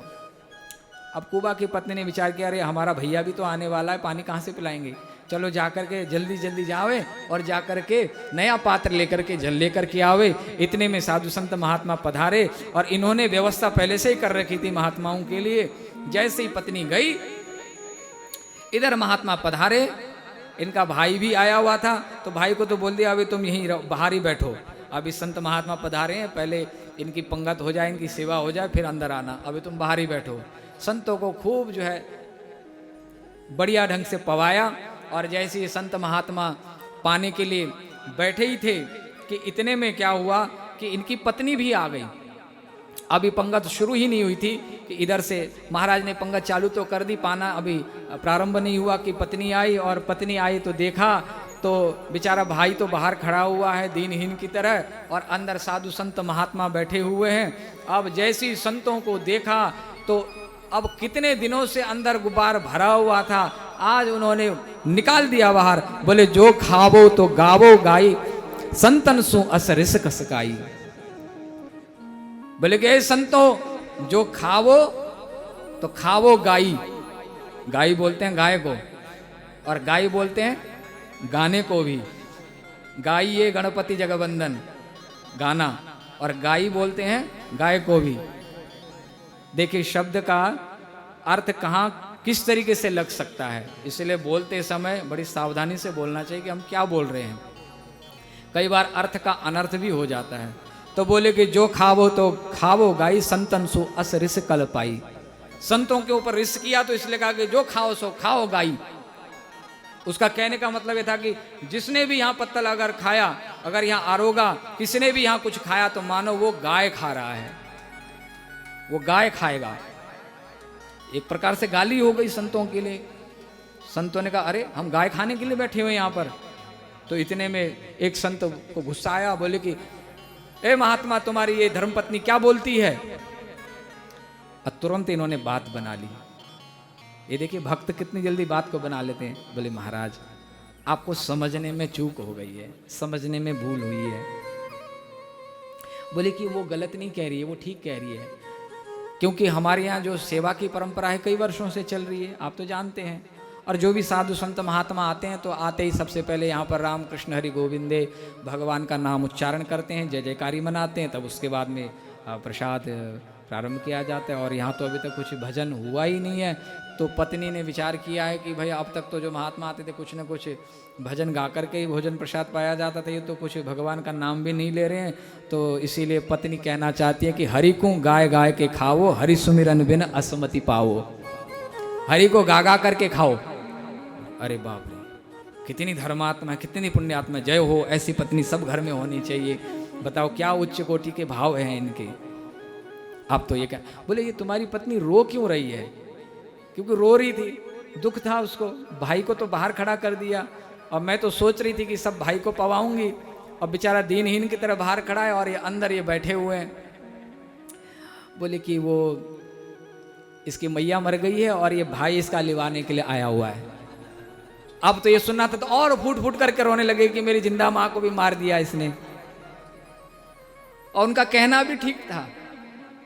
संतों ने कहा कि भैया जिसके संतों में भाव नहीं है उसकी तो मानो मैया ही मर गई हो। मतलब कि जिस माँ ने ऐसे बालक को जन्म दिया जिसका संतों के प्रति भाव ही ना हो, तो मानो वो माँ तो मानो बच्चा जन्म के बाद में उसने अपनी जवानी को खत्म कर दिया। उससे अच्छा था वो बांझ ही रह जाती। मान लो वो जीते जी भी वो मरी हुई के समान हो गई। इसीलिए जब इन्होंने कहा कि इसकी मैया मर गई है, अच्छा, तो फिर उन्होंने शोक मनाया। बोले कि चलो भगवान मंगल करें। इस प्रकार से फिर उन्होंने प्रसाद पाया। फिर बाद में कुबाजी महाराज से झगड़ा हुआ तो कुबाजी ने कहा ऐसी कर्कशा को घर में रखने से अच्छा है इसको उसी के घर भेज दिया जाए। बोले कि भैया तुम जाओ अपने घर में, वहीं जाके तुम सुखी रहो। तुम ये देख नहीं पाओगे और हम ये नहीं देख पाएंगे, इसलिए तुम्हारे हमारे विचार नहीं मिलते। तुम अपने घर में खुश रहो और हम अपने संतों के साथ खुश रहेंगे। भेज दिया। अब बेचारे अकेले पड़ गए। जैसी भी थी पत्नी थी घर में। अब भैया जो भी सुन रहे हो यहाँ से, पहली बात तो माताओं को बुरा नहीं मानना, क्योंकि ये तो कथा है, कथा चल रही है। प्रसंगवश कोई भी प्रसंग आ जाएगा, किसी के मन में कोई बात ना लगे और किसी भी पुरुष के मन में भी कोई बात नहीं लगनी चाहिए। जैसा प्रसंग आएगा उस प्रसंग के अनुसार आपको कथा सुनने को मिलेगी और इससे एक शिक्षा ही तो मिलेगी हम सबको। अब जो घर में किसी के ऐसा हो कि ऐसा नहीं होता हो, हाथ इधर जाते हो, तो अपने विवेक का आश्रय लें। विवेक का आश्रय लेकर के किसी को सुधारने का प्रयास ना करें। कई बार घरों में ऐसा होता है कि विचार नहीं मिलते, पूरी जिंदगी लगे रहते हैं कि तुम बदल जाओ, तुम बदल जाओ। सुनते ही नहीं है, बदलते ही नहीं है। अरे तुम उनसे क्यों अपेक्षा रखते हो, तुम अपने आप को बदल लो, हो गया, बात खत्म हो गई। इसीलिए दूसरे को बदलने की चेष्टा ना हो। आप जैसे हो, जैसे रहना चाहते हो, आप वैसे रहते हो। अब सामने वाला भी अपने तरीके से रहना चाहता है, ना तुम उसके व्यवहार में दखलंदाजी करो, वो तुम्हारे व्यवहार में दखलंदाजी करता है तो हाथ जोड़ लो कि हमने तुम्हारा क्या बिगाड़ा है। हम तो तुम्हारा कुछ नुकसान नहीं किया, तुम्हारे व्यवहार में हमने कोई विघ्न नहीं किया। तुम ऐसे ही प्रसन्न रहो, हम ऐसे ही प्रसन्न रहें। विवाद से तो कुछ हल होने वाला नहीं है।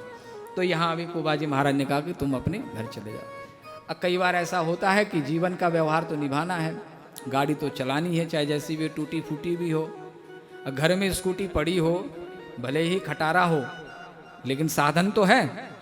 पैदल जाओगे तो पाँव में सामर्थ्य नहीं है, लेकिन घर में अगर साधन है, भले ही टूटी फूटी पुरानी हो, लेकिन साधन है, इतनी सुविधा तो है। तो कुबाजी महाराज ने कहा कि जैसे भी थी घर में कम से कम झल्ला के ही सही। हमने कह दिया जल लेके आना, तो चली तो गई जल लेने के लिए। हमने कहा ये कर लो, भले ही बाहर जाके हमको 10 गालियां दे देगी, लेकिन काम तो कर लेती। अब किसको कहेंगे, पड़ोसी को तो कह नहीं सकते। अच्छा रोज रोज भी नहीं कह सकते, एक दिन के लिए तो कोई आ जाएगा, अगले दिन जाएंगे फिर भी ठीक है, तीसरे दिन बोले इनका तो काम ही नहीं है, रोज उठ के आ जाते हैं। अब बोले अब क्या किया जाए, तो बोले चलो भगवान की सेवा है, भगवान जाने। भगवान श्री राम जानकी जी के साथ में भेष बना करके आए और कुबाजी महाराज के यहाँ 1 वर्ष तक उनकी साधु सेवा में हाथ बटाया।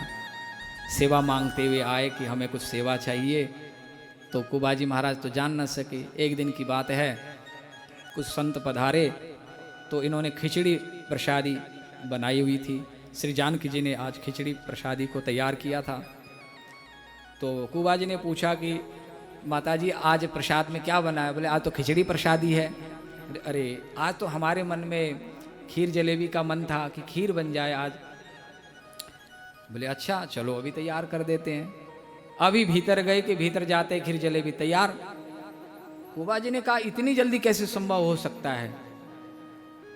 फिर बोले कि संतों की पंक्ति में जो है आज संत कुछ ज़्यादा पधारे हैं और हमारे पास में पत्तल कम पड़ गए हैं। बोले कि कोई बात नहीं, इसकी व्यवस्था हो जाएगी।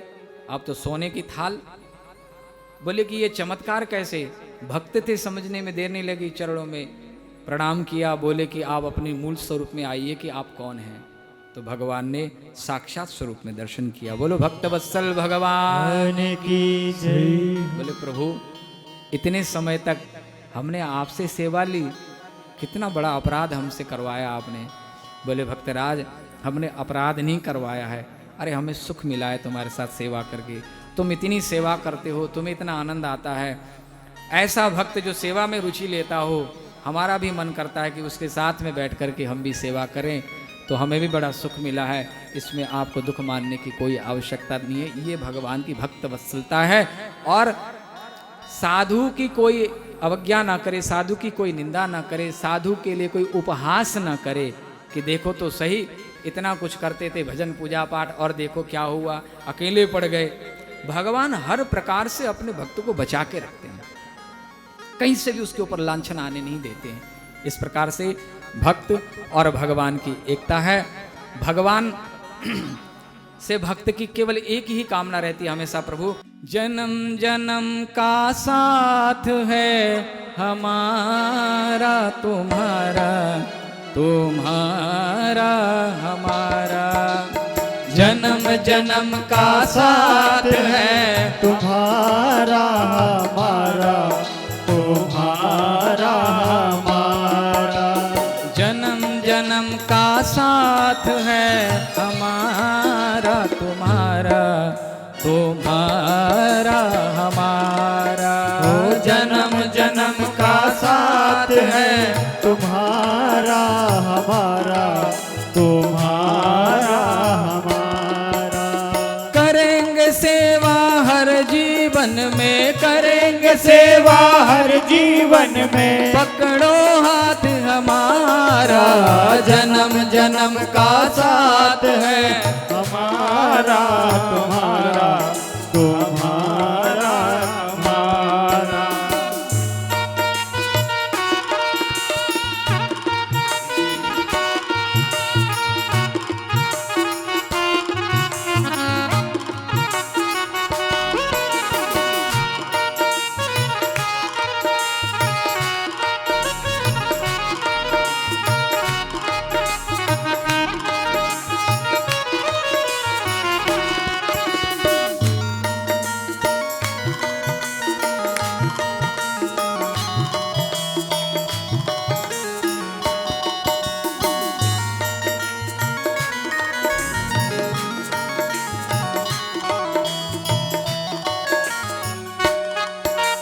जब भी जन्म मिलेगा सेवा करेंगे तेरी, जब भी जन्म मिलेगा सेवा करेंगे तेरी। करते हैं तुमसे वादा शरण रहेंगे तेरी। करते हैं तुमसे वादा शरण रहेंगे तेरी।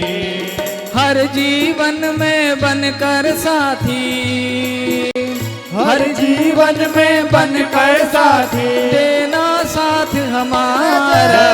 जन्म जन्म का साथ है हमारा तुम्हारा, तुम्हारा हमारा।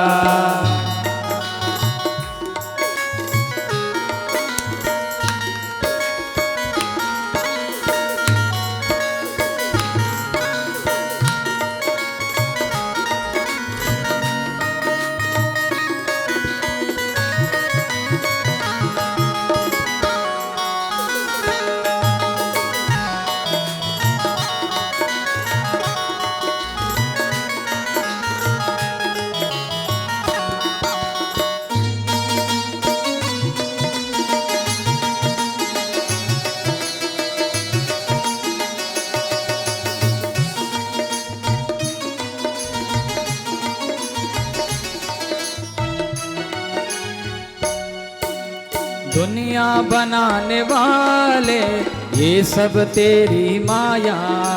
दुनिया बनाने वाले है सब तेरी माया। सूरज चांद सितारे सब कुछ तूने बनाया।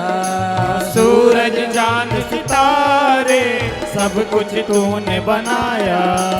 फंस ना जाओ माया में, फंस ना जाओ माया में, आशीर्वाद तुम्हारा। जन्म जन्म का साथ है तुम्हारा, तुम्हारा तुम्हारा हमारा।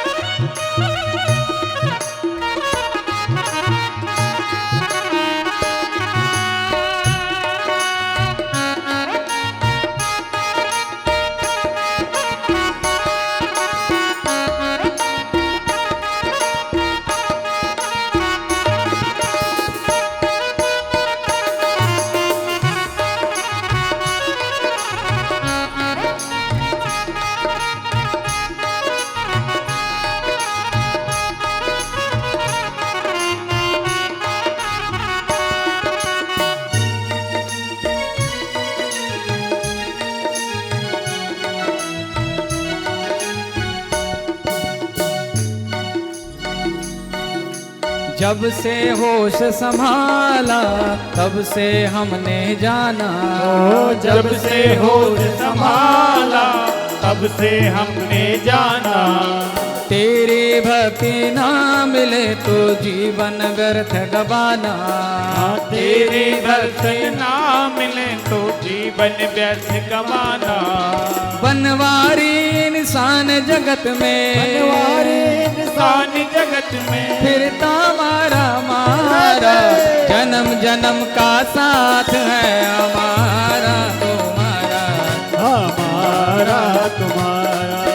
जन्म जन्म का साथ है हमारा तुम्हारा, हमारा हमारा। जन्म जन्म का साथ है हमारा तुम्हारा, हमारा हमारा।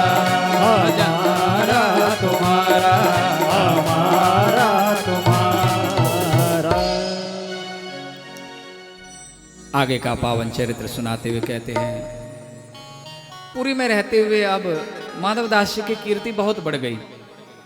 माधवदास जी ने विचार किया, आए तो थे हम यहाँ भगवान का दर्शन करने, भजन करने, और ये तो हम कुछ और ही चक्कर में फंस गए। यहाँ तो हमारी कीर्ति बढ़ने लगी है, ये तो ठीक नहीं है।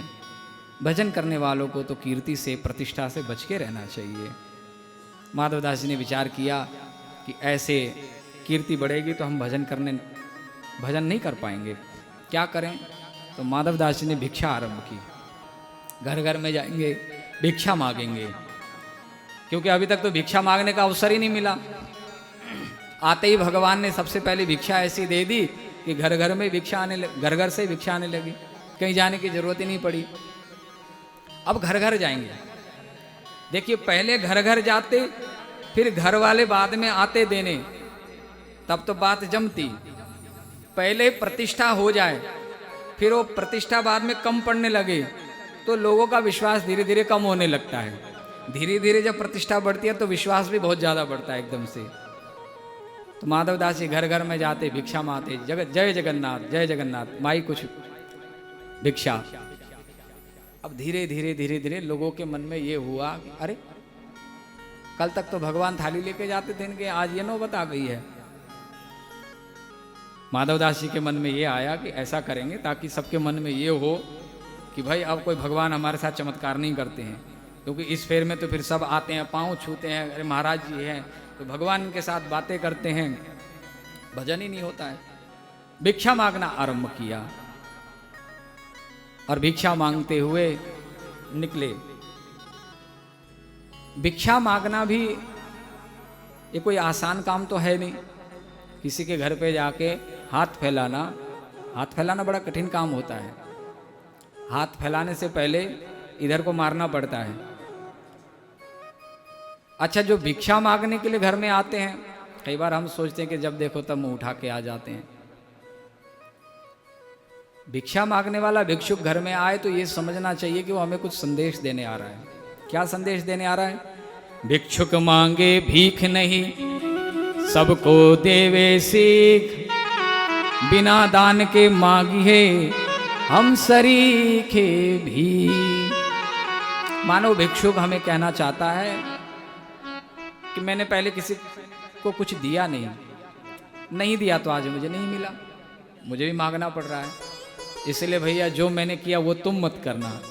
मैंने नहीं दिया तो आज मांगना पड़ रहा है, तुम्हें परमात्मा ने दिया है तो तुम भी देते रहना, ताकि तुम्हें कभी ऐसे हाथ न पसारना पड़े। इसीलिए जिन्हें भगवान ने दिया है, जितना दे सकते हैं, जहाँ देना चाहिए समय समय पे देना चाहिए। दीन दुखियों के पास जाएं, कभी अवसर मिले, जहाँ आवश्यकता हो आवश्यक चीज़ें दें। मठ मंदिर है, आश्रम है, जहाँ सेवाएं चलती है, चाहे ठाकुर सेवा हो चाहे संत सेवा हो, क्योंकि जो हमारे पास है वो देने से घटता नहीं है। वो जो वस्तु हमारे पास है, संग्रहित वस्तु, वो वस्तु संग्रहित होते होते वो विश्व बनता है। जैसे एक जगह सरोवर में पानी, जैसे तालाब का पानी एक जगह स्थिर रहता है, इसीलिए तालाब का पानी जो होता है जल्दी धूमिल हो जाता है, जल्दी गंदा हो जाता है। लेकिन जो बहता हुआ जल है वो जल्दी गंदा नहीं होता है, वो हमेशा पवित्र बना रहता है। ऐसे ही संग्रहित जो वस्तु पदार्थ धन है, ज़्यादा दिनों तक संग्रहित रहने से वो वस्तु हो अथवा तो कुछ भी पदार्थ हो, वो सड़ जाता है। जैसे कोई वस्तु आपने घर में रखी है, अनाज रखा है, बहुत दिन होने के बाद में उस अनाज में से बदबू आने लगती है, उसमें कीड़े पड़ जाते हैं। ऐसी धन की भी अवस्था होती है। जो धन केवल संचय करके रखा जाता है, धन की 3 गति है, दान भोग क्षय। उत्तम गति है दान, मध्यम गति है भोग और अधम गति है क्षय। दान करते हुए भोग करें। ऐसा करने से, दान करने से जो वस्तु आपके पास है, संचित करते करते करते करते जो, क्योंकि अन्याय से भी अर्जित धन है, तो वो धन अन्न को अशुद्ध करता है। देते रहने से वो धन भी शुद्ध होता है और अन्न भी शुद्ध होता है, और उसका भोग भी करें। प्रायः संसार में ऐसा देखा जाता है कि व्यक्ति कमाने में तो लगा रहता है, लेकिन कभी उसका भोग नहीं कर पाता। कभी विचार करिए, सारा जीवन आपने लगा दिया, जोड़ते गए, कमाते गए, लेकिन कभी आपने 2 वक्त की रोटी भी प्यार से नहीं खाई होगी। इसीलिए अगर संग्रह किया है तो उसका भोग भी करिए, अच्छा भोग करिए, गलत जगह भोग मत करिए। अपने परिवार को जो सुख सुविधाएं देनी है वो दीजिए। आस पड़ोस में संबंधियों को भी जो लेन देन करना है उनको संतुष्ट रखना है, उनके साथ जो व्यवहार है मधुर व्यवहार बना के रखिए। सामाजिक प्राणी को, एक गृहस्थ हो कोई भी हो, हम सब सामाजिक हैं, हम समाज से बाहर नहीं हैं। रहना हमें इसी समाज में है और समाज की आवश्यकता हमें हमेशा रहती है। हम समाज से भिन्न नहीं हो सकते, समाज का हम अंग हैं। तो समाज के साथ व्यवहार बना के रखना चाहिए, और व्यवहार इन चीज़ों से भी बनता है। आपके पास जो वस्तु है आप किसी को दें, जो उसके पास है समय आने पर आप भी उससे ले सकते हैं, देना चाहिए। भिक्षुक जब घर में आता है तो वो संदेश देता है कि तुम संग्रहित करके मत रखो, उसको देना भी जानो, तुम दो भी और देते हुए उसका भोग करोगे तो ही उससे खुशहाली बरकत होगी, अन्यथा तो फिर क्षय होगी। जो ना देना जानता है ना भोग करना जानता है, फिर उसका जो धन है, जो उसका वैभव है, वो गलत जगह चला जाता है। आदि व्याधि, क्लेश, ऋण अथवा तो संपत्ति का नुकसान हो जाना किसी भी प्रकार से। और जो दिया जाता है सत्पात्र को देने से वो वस्तु बढ़ता भी है, घटता नहीं है। यक्ष और युधिष्ठिर का जब संवाद हुआ तो उस समय यक्ष ने युधिष्ठिर से पूछा, किम स्विन मित्रम मरिष्यतः, मरण धर्मा जीव का मित्र कौन है? जो मर गया व्यक्ति उसका मित्र कौन है? बोले कि दानम मित्रम मरिष्यतः, दान ही उस मरे हुए व्यक्ति का मित्र है, उसके साथ जाता है। आपने आप जैसे पितरपक्ष आते हैं तो आप लोग क्या करते हैं? घर घरों में अपना पितरों के नाम पे आप करते हैं ना, जो कुछ भी दान करते हैं, सिर पाँव का सारा सामान देते हैं, पाँव से लेकर के सिर तक का। ये क्यों देते हैं, क्यों करते हैं? उसके पीछे भी एक विज्ञान है। अर्थात जो वस्तु हम यहाँ देते हैं उस समय आने पर प्रकृति हमें देती है, और जिसके नाम पर दिया जाता है वो भी जिस लोक में है, हमारे किए गए पुण्य के फल रूप उसको भी उस लोक में उसी प्रकार की सुविधा हमारे यहाँ से करने से भी उसको कुछ मिलता है। वहाँ पर उसने जो किया है वो तो उसको मिलेगा, अच्छा किया बुरा किया। जो रह गया नहीं कर पाया तो हमारे यहाँ से कर देने से यहाँ से दी हुई वस्तु तो तत्काल वहाँ नहीं पहुँची, लेकिन जिस भी लोक में होगा कहीं ना कहीं उसको व्यवस्था यहाँ के करने के पुण्य के फल से उसको वहाँ प्राप्ति हो जाती है। इसीलिए कहा कि दानम मित्रम मरिष्यतः, मरे हुए व्यक्ति का मित्र है तो उसका दान है। यहाँ जो भी दान दिया जाता है, इसलिए समय समय पर दान भी करते रहना चाहिए। एक पंचतंत्र में कथा आती है, नीतिकारों ने कुछ कथाएं लिखी जो हमारे जीवन को एक अच्छा सा संदेश देती है, एक प्रेरणा देती है। एक समय की बात है कि एक सियार जंगल में एक मरे हुए व्यक्ति का मांस खा रहा था। वो जैसे उसके नजदीक में गया खाने के लिए तो पेड़ पर बैठा बंदर वो देख रहा था, क्योंकि उस बंदर ने उस मरे हुए व्यक्ति को बहुत बार देखा है, उसके जीवन को देखा है नजदीक से। जैसे हम एक दूसरे को देखते हैं समझते हैं, ऐसी पशु पक्षी भी तो हमें देखते हैं समझते हैं, उनमें भी तो बुद्धि है। बंदर ने भी उस व्यक्ति को कई बार देखा था। तो वो सियार जब उस मृत व्यक्ति के पास में गया उसको खाने के लिए, उसका आहार है वो, बंदर ऊपर से बोला, हस्तौ दान विवर्जितौ श्रुतिपुटौ, सावधान। उसने आवाज सुना, ये आवाज कहां से आई? तो पेड़ से एक बंदर जो है एक श्लोक गा रहा है, और श्लोक गाते हुए बोलता है, हस्तौ दान विवर्जितौ श्रुतिपुटौ सारस्वत द्रोहिणौ, नेत्रे साधु विलोकनेन रहिते पादौ न तीर्थं गतौ,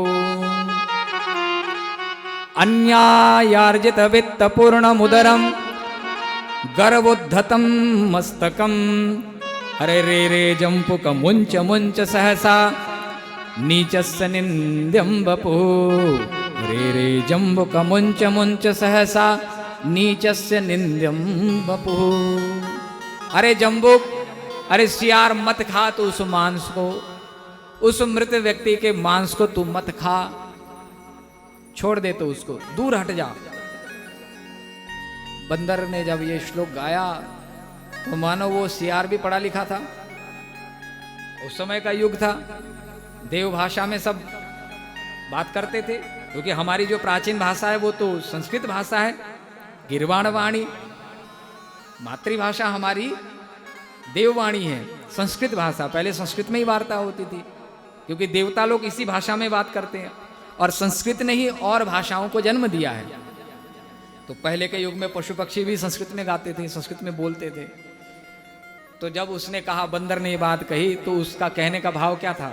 वो कह रहा है कि इस व्यक्ति ने अपने जीवन में कभी भी हाथ से दान नहीं किया, अस्तौ दान विवर्जितौ श्रुतिपुटौ सारस्वतद्रोहिणौ। कभी भी कानों से सत्संग नहीं सुना, हमेशा द्रोह किया। नेत्रे साधु विलोकनेन रहिते, नेत्रों से कभी भी साधु संतों का दर्शन नहीं किया, इसके नेत्र भी निरर्थक हो गए। पादौ न तीर्थम गतौ, पांव से चल के कभी तीर्थ भी नहीं गया। फिर बोले अन्यायार्जित पूर्ण मुदरम, पेट का भरण पोषण किया, सारी जिंदगी पेट ही भरता रहा। चलो पेट भरना भी है, मनुष्य को भूख लगती है पेट से, लेकिन कैसे बोले कि अन्यायार्जित वित्त पूर्ण मुदरम, अन्याय से कमाए हुए धन से इसने अपने पेट को भरा है। मतलब बंदर ये बताना चाह रहा है कि तू कौन सा अंग का मांस खाना चाहता है, मैं तुझे बता रहा हूं जिस अंग में तू मुंह लगाएगा वो किसी काम का नहीं है, अपवित्र है, तेरे खाने लायक नहीं है। बोले कि अगर तू हाथ को खाना चाहेगा, हाथ से कभी दान दिया नहीं, तू भी नरकगामी होगा। पांव को खाना चाहेगा तो ये पांव कभी तीर्थ गए नहीं है, ऐसे व्यक्ति को खा के तेरा क्या उद्धार होगा, तू और नरक में जाएगा। मस्तक में गर्व करता रहा, अगर उसके खोपड़ी को खाएगा, सिर को खाएगा, तो उसमें भी सिर्फ गर्व अभिमान भरा हुआ है। ये मस्तक कभी भी भगवान अथवा भगवान के भक्तों के आगे जाकर के झुका नहीं। गर्भोद्धतम मस्तकम, नेत्रों से कभी संतों का दर्शन नहीं, कान से कभी सत्संग सुना नहीं, तो क्या खाना चाहता है? दूसरा पेट भरने के लिए आया है? अरे खाना भी है तो ऐसे व्यक्ति का शरीर खा, ऐसे मृत व्यक्ति का शरीर खा जिसने कुछ अच्छा कर्म किया हो जीवन में। इसने कोई अच्छा कर्म नहीं किया। सियार चला गया वहां से, बोले कि अरे ऐसे नरकगामी का यह मृत शरीर स्पर्श भी नहीं करना चाहिए। मतलब कि पशु भी ऐसे व्यक्ति से दूर रहना चाहते हैं जिन्होंने जीवन में हस्तौ दान विवर्जितौ, हाथ से दान नहीं किया, श्रुतिपुटौ सारस्वतद्रोहिणौ, कभी कान से श्रवण नहीं किया, नेत्रों से भगवान संतों के दर्शन नहीं किए। उसी का जीवन सफल है जिन्होंने अपने हाथ से सत्कर्म किए हो, दीन दुखियों की सेवा की हो, अपने हाथ से कुछ न कुछ सेवा में अपने हाथ को बढ़ाया हो, भगवान की सेवा हो या नर की सेवा हो, क्योंकि नर भी नारायण ही है। नर की जब आप सेवा करते हैं, घर में आपके जो भी अपने बुजुर्ग हैं उनकी सेवा अपने हाथों से करनी चाहिए। अच्छा, एक विशेष बात मैं इस मंच के माध्यम से कहना चाहूँगा, क्योंकि ये आवाज़ एक माध्यम है जहाँ तक हमारी आवाज़ पहुँचे, पहुँचाने का। मैं उन लोगों से निवेदन करना चाहूँगा जो तीर्थों में जाते हैं और दान पुण्य में भी हम बहुत आगे रहते हैं, अच्छे कर्म करते हैं, लेकिन घर का जो तीर्थ है उस घर के तीर्थ को ठुकराते हैं। प्रायः हमने देखा है बहुत अच्छे अच्छे बड़े बड़े कर्म हम लोग करते हैं, करवाते हैं, और आज की यह विडंबना हो गई कि जहाँ सेवा प्रथम आवश्यक है वहाँ सेवा नहीं मिल पाती है। घर में आपके हमारे जो भी बुजुर्ग हैं जिन्हें सेवा की प्रथम आवश्यकता है, सबसे निवेदन है कि तीर्थ आपको अभिशाप नहीं देगा अगर आप उनकी सेवा करेंगे और तीर्थ में नहीं जाएंगे तो। तीर्थ मत जाइए, तीर्थ जाने से भी कोई लाभ नहीं मिलेगा। अगर घर का तीर्थ रो रहा हो और आप तीर्थों में घूमते हो, बड़े बड़े आयोजन करते हो, कोई भी शुभ कर्म करते हो, कुछ नहीं मिलने वाला। घर का जो तीर्थ है प्रथम उसका ध्यान होना चाहिए। अपने से जो बुजुर्ग हैं, माता पिता, दादा दादी, हम हर घर में प्रायः देखते हैं। आज की बहुत बड़ी विडंबना हो गई है। अपने जो घर के तीर्थ हैं उन तीर्थ की पूजा करिए, उनकी सेवा करिए, उनको सुख दीजिए, उनको संतुष्ट करिए। उसके बाद आप जहाँ भी जाएंगे आपका किया हुआ तत्क्षण फलीभूत हो जाएगा। लेकिन उनको छोड़ के अगर आप कहीं जाएंगे, अगर वो स्वस्थ हैं, अगर वो आनंदित हैं, आपसे प्रसन्न हैं, आपके लिए वो आज्ञा करते हैं और आपके जाने से उनको कोई तकलीफ नहीं होती है, उनकी सेवा की व्यवस्था होती है, तो फिर आपके लिए कोई परेशानी नहीं है। लेकिन आप तो तीर्थ में बैठे हैं, तीर्थ घूम रहे हैं, तीर्थ में सत्संग कर रहे हैं, तीर्थ में भजन कर रहे हैं, घर बार भी छोड़ दिया और घर में वो रुल रहे हैं, तो उनके नेत्रों से जो अश्रु गिरेंगे धरती पर, जितने आंसू गिरेंगे उतनी ही बार आपको पीड़ा भोगनी पड़ेगी, कितनी यातनाएं भोगनी पड़ेंगी, क्योंकि वही अवस्था अपनी भी आने वाली होगी। इसलिए जो यहाँ संदेश दिया, यहाँ तो बात शुरू हुई दान से, तीर्थ के प्रसंग से, कि चलिए ठीक है, माधवदास जी ने भिक्षा मांगना प्रारंभ किया, इस भिक्षा से यह चरित्र आया। सत्कर्म करना चाहिए, लेकिन इस सत्कर्म के अंतर्गत हमें कुछ व्यवहारिक चीजें भी समझनी चाहिए, सोचनी चाहिए, उस पर विचार करना चाहिए, अमल करना चाहिए। तो दान भिक्षा मांगने के लिए माधवदास जी महाराज घर घर जाने लगे, भिक्षा मांगने लगे। और उनके इस भिक्षा मांगने से अब माई कुछ न कुछ सुना दिया करती थी, वो रोज कुछ न कुछ 2-4 बातें सुना दिया करती। बोले आए, जैसे कि इनके लिए यहाँ पहले से हमने जो है इनके लिए ही व्यवस्था करके रखी हो, जब मांगने आ जाते हैं काम धंधा कुछ करते ही नहीं है। कई लोगों का स्वभाव होता है, जैसे इनके लिए ही धर के गए हों, विधाता ने इनके लिए ही बनाया हो सब कुछ, हाथ पांव चलाते कुछ नहीं है, आ जाते हैं जगन्नाथ करते हुए, 2-4 बातें सुना दिया करती है। अच्छा, माधवदास जी बुरा नहीं मानते, उनको क्या बुरा मानना, बोलते चलो कोई बात नहीं। 2-4 रोज हुआ तो अब उस बुढ़िया से रहा नहीं गया। चौथे दिन जब माधवदास जी पहुंचे तो बुढ़िया उस समय पोछा लगा रही थी, तो पोछा से ही जो है बाबा के मुख पे पोछा दे मारा। बोला कि आज फिर आ गया। अब जैसे ही पोछा मारा तो माधवदास जी को कोई परेशानी नहीं हुई। माधवदास जी ने पोछा उठाया और माधवदास जी ने विचार किया कि चलो, कल तक गालियां देती थी, आज पोछा मारा है, हो सकता है कि 2-4 दिन बाद में कुछ सीधा सामान ही दे देगी, लाइन पे आ जाएगी। माधवदास जी गए, उस पोछे को ले जा करके उसको धो करके उसकी बत्ती बनाई और ठाकुर जी के आगे जब जोत बना करके जोत जगाई है, इधर माधवदास ने उस पोछा की बत्ती बना करके ठाकुर जी को जोत जगाई, और उधर मैया के हृदय में जो जन्म जन्मांतर का अज्ञान का अंधेरा था वो मिट गया, वो हृदय प्रकाशित हो गया। बोलो भक्त वत्सल भगवान की जय, बोलो संत भगवान की जय, बोलो भक्त और भगवान की जय। संत का संग कभी व्यर्थ नहीं जाता है, इसीलिए कहते हैं एक घड़ी आधी घड़ी आधी में पुनियाद, तुलसी संगत साधु की कटे कोटि अपराध। आधी घड़ी भी संग मिल जाए संतों का। पूर्व में ही मैंने कहा कि संग की बड़ी भारी महिमा है। आप जैसा संग करते हैं, संग का असर आप हमारे जीवन में होगा ही होगा, इसीलिए संग में सावधानी रहे। माधवदास जी महाराज का संग मिला माई को, और माई भले ही जैसी भी थी, लेकिन माधवदास जी के कुछ दिनों के संग से उनके जीवन में परिवर्तन आया, क्रांति आई, उनका जीवन बदल गया। फिर माई संत माधवदास जी के चरणों में पड़ी और उनके अनुगत होकर के वो भी भजन करने लगी।